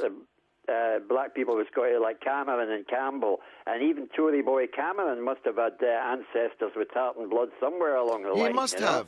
He must have. But if you switch on Radio 4 in the morning, you'll hear James Naughty waxing lyrical. Of course, yes, if you listen to the PM programme at 5 p.m, you'll hear Eddie Mair waxing lyrically. And if you go to your bed after Newsnight, you'll have been watching Kirsty Wark and Gavin Was Eddie Mair Esler. the one that called Boris Johnson a nasty piece of work? Yes, Yeah, and he's the best broadcaster anywhere in the mainstream media. He's proving with his Nazi eugenics now about the intelligent and all the rest of it. Wasn't that a 'Cause turn? Hitler, Describing us Hitler, as cornflakes that will inevitably fall to the bottom of the pack and all that. I think he committed suicide with that speech. Well, you know, I don't know what it is. They say it's his charm. Well, Mummy and Daddy spent a lot of money sending him to charm school, you know, but he's stupid, the man. He couldn't pass an IQ test on LBC the other morning, you know. I saw that some listener stumped him with right. several questions, yeah. Yeah, and we've had a motley crew of Scots in Downing Street, from Bonar Law through Ramsay MacDonald, Harold McMillan, I apologise for these people, Alec Douglas Hume, Gordon Brown, and even to our shame, the notorious mass murderer Tony Blair was born in Edinburgh. And not to forget the best Prime Minister we never had, potentially great, anyway, John Smith. John Smith, God rest his soul. Yes, exactly. And the English need someone to tell them what to do, George, you know. And there's a story about the boy who went to England from Scotland. When he went back, his father said to him, "What did you think of the English?" He said, "I don't know, only met the heads of the departments." And the heads of the departments are far more often... Top civil service, the whole... not all on their side. Some of them are establishment figures. Yeah, but they are Scottish. Pretend that we are an oppressed nation. And what the hell? Am I going to get a Scottish old age pension or an English old age pension? Well, are we going to be forced to choose? Get a passport. Are we going to be forced to choose our citizenship? This is a question that is not yet... They're trying to make it that you can have both. But that's going to cause so many complications. I mean, there are some aspects like getting rid of Trident, blah, blah, but they're not going to. They'd have to leave NATO. Exactly. They're not going to do that. It's a contradiction in terms. They want independence. They talk like Nigel Farage, only instead of Brussels, there's the bogeyman, it's London. Well, I was making that. I'm on tour at the moment, Carl. Just Say No. And I was making exactly that point, that the UKIP are the actual equivalent of the Scottish nationalists, because they both think that standing at a border, shouting boo at Johnny Foreigner is going to solve our problems. Right. And it just isn't. I was planning to go. I nearly got on with Nick Ferrari on LBC talking to Nigel Farage. And I planned to tell them that one was the most famous Swiss, that's Nick Ferrari, Senor Ferrari, and almost the only famous Belgian. Very good. Nigel Farage, he's Belgian. Well, you see, Nigel Farage... He only came here to get Social Security, you know. Very good. You know, Nigel Farage is a very different man in private than he is in public. You see, in public, his knuckles are dragging. He's shouting boo at Johnny Foreigner. He's trying to scare the wits out of the British people about them over the channel. But actually, He's a bon viveur. His wife is a European continental. He's an expert on the finest European red wines. Yeah, as you know, I don't myself partake. The common man as well, you know. Yeah, but in fact, he's very different in private. We sat with him after question time, and he went through the wine list with the maitre d', with the aplomb of a man that spent years in the European Parliament picking up very, very large expenses. Educated at Dulwich College, another private educated. You know, even he, who's supposed to be the man of the people and all the rest of the crap, hail fellow, well met, you know. Well, there's a point now. Let's turn to that, because a remarkable number of the rulers that we have today are not just rich people, but they are rich people from these private schools.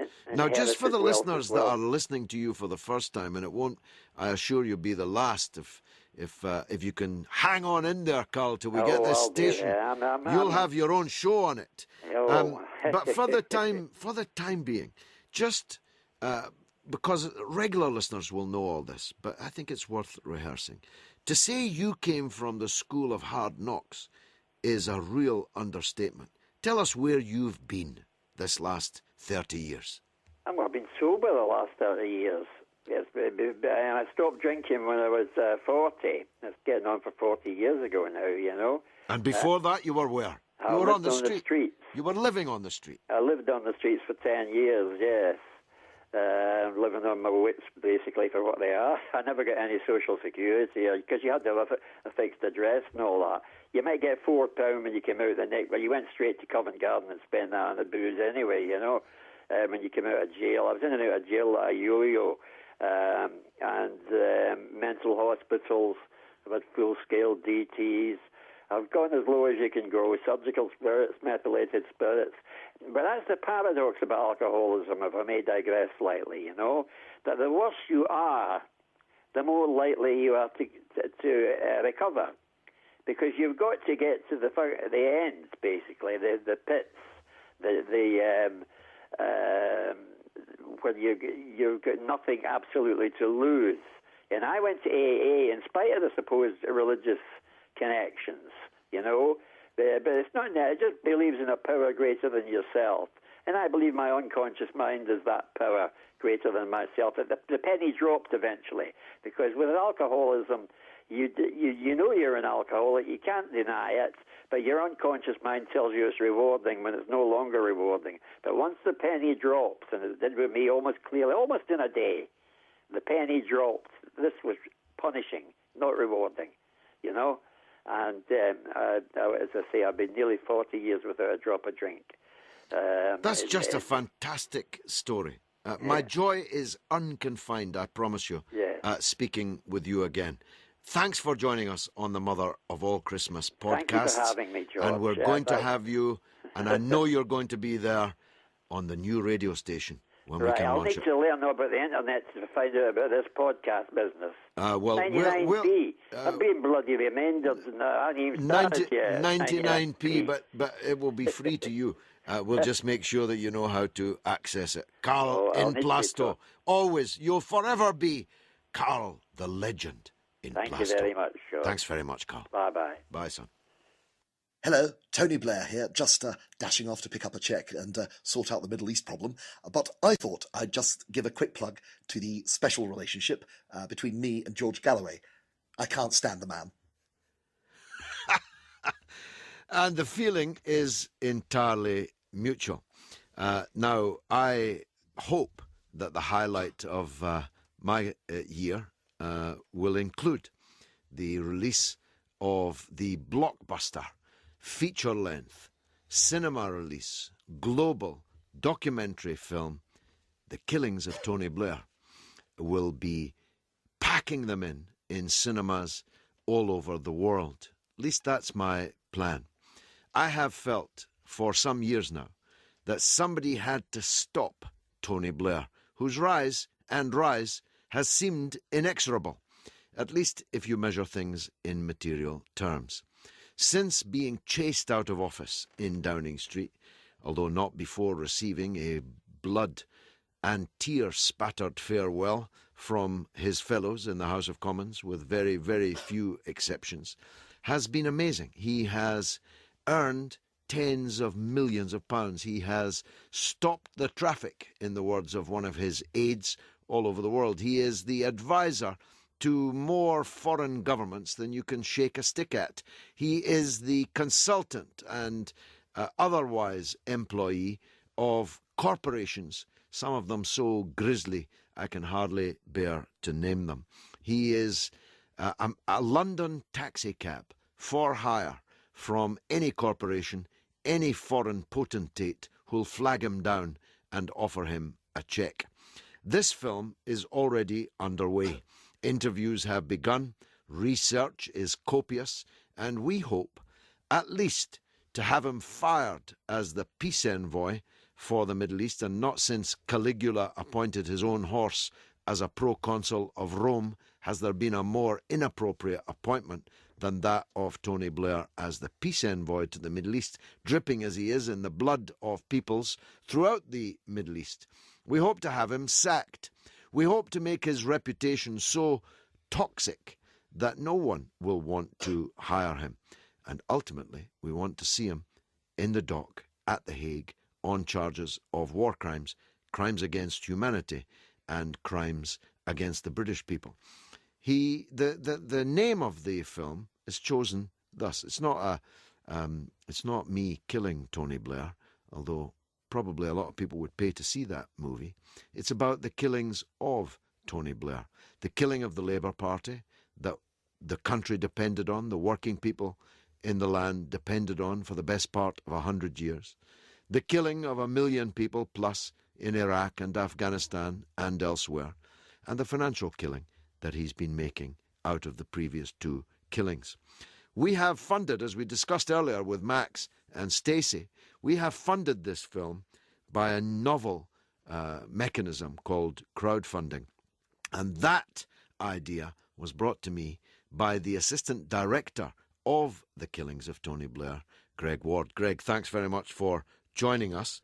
Tell us, first of all, about the crowdfunding model, how we employed it to build a war chest, or an anti-war chest, an anti-warmonger chest, to make this movie. Well, first of all, Kickstarter is the crowdfunding platform that we use, and there are many other different kinds of crowdfunding out there, but we decided to go with that one for several reasons. And the way that works is it's an all-or-nothing platform. So if you have to set a target at the beginning, and that target you have to reach, and it's a financial target. Or you get nothing. Or you get nothing at all. So the financial target that we set at the beginning was £50,000. And if you know anything about filmmaking, you would know that £50,000, although it sounds a lot to the average person, is actually a very, very small amount to make a film. Fahrenheit 9/11 cost millions of dollars to make. Absolutely, yeah. So, and our ambitions are to be up there with Fahrenheit 9/11. Yeah. So we are just having to do things in a different way. And the beauty of things now is equipment these days costs a lot less than it may have done 10 years ago. So we have the ability to kind of do things that way now. And it's the same way with the internet and the same way with crowdfunding. We don't have to rely on big television companies to fund us. We don't have to rely on big people to, give us the money and perhaps and exercise power, of course, because there's no such thing as a free lunch. If a mogul comes along and says, "I'll give you £500,000 to make your movie," he's going to want control over it. Absolutely, and that's one of the great things about Kickstarter. It's your film. You keep 100% of the ownership. It's your idea. You don't need to answer to anyone but yourself and potentially the people that have helped you get there, your funders, your fans. So we set a target of 50,000 and we gave ourselves 40 days to reach it. That's right. How long did it take to reach the 50,000? Well, a matter of days. We got it in 5 days, something like that. Or it was in the first week. We on the first day that we launched, we raised £20,000, which is unheard of, really, in film crowdfunding. And one of the amazing things about this project is we actually broke a record. We are at the moment the most funded film of any kind in the UK, and globally we are the third highest. Last time I checked, we're the third highest documentary. So that's a massive phenomenal achievement. And so we set out to reach 50. Yeah. We reached 163 Mhm. on Kickstarter alone. Mhm. Other monies have come in through PayPal, indeed are still coming in through PayPal. My wife tells me every couple of hours that we've had £15, £20, £50 from here, there and everywhere around the world. And we still need more funding because you say even £163,000 is peanuts in the movie business. That's right. But we're doing things in many respects in a different way. We're looking at these 3 killings of Tony Blair. We're filming, we're interviewing, and we're researching some really startling facts. Just tell the people when they can expect to be able to go to the cinema and see this. Well, the filming process does take a long time. We've got the research stage, we've got the filming stage, then we've got the post-production, and after that we have various distribution and all sorts of things to sort out. But we're looking at hopefully have it all done within a year, maybe perhaps this time next year. We hope this will be a busy Christmas film, yeah? That's what we're hoping, yes. Greg, you've been absolute inspiration in this process. I'd never heard of Kickstarter before you brought this idea to me. We're already talking about our next film and the film after that. I hope that you and I are a partnership in the movie business for a very long time to come. I hope so too. Thanks very much indeed for joining us. That's Greg Ward, the Assistant Director of The Killings of Tony Blair, which will be out next year, in the autumn or early winter, we hope, of next year. And you'll be able to go to the cinema and see it later. You'll be able to buy the DVD, and later still you'll be able to watch it, I hope, on the best television stations. Well, that's the end now of the Mother of All Christmas podcasts. I'd like to thank Luke Mason and my wife Gayatri Partiwi for producing this, putting this whole thing together. My old pal Ron Mackay for joining me on the show and also helping to produce it. I hope that you'll tell other people about it and that they will download it. Not least because if this is a success, it will be a platform for the launch of a new radio station in the course of the next year. Because they said that video would kill the radio star, but it didn't kill me. Mind you, I could do a mean video too. I can also sing. Merry Christmas and a Happy New Year to each and every one of you. Lang may your lum reek. Gather around, people, wherever you roam, and admit that the waters around you have grown, and accept it that soon you'll be drenched to the bone. If your time to you is worth saving, you'd better start swimming or you'll sink like a stone, for the times they are a-changing.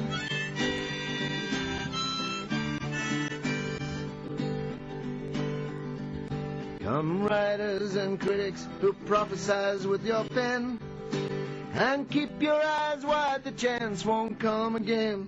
And don't speak too soon, for the wheel's still in spin, and there's no telling who that it's naming. For the loser now will be later to win, for the times they are a-changing. Come senators, congressmen, please heed the call. Don't stand in the doorway, don't block up the hall, for he that gets hurt will be he who has stalled. There's a battle outside and it's raging. It'll soon shake your windows and rattle your walls, for the times they are a-changing.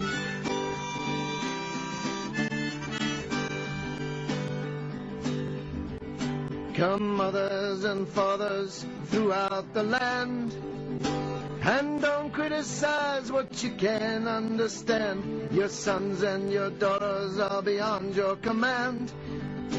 Your old road is rapidly changing. Please get out of the new one if you can lend a hand, for the times they are a-changing. raging.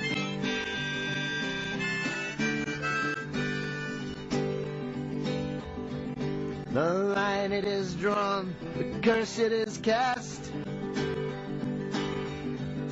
The slow one now will later be fast, and the present now will later be past.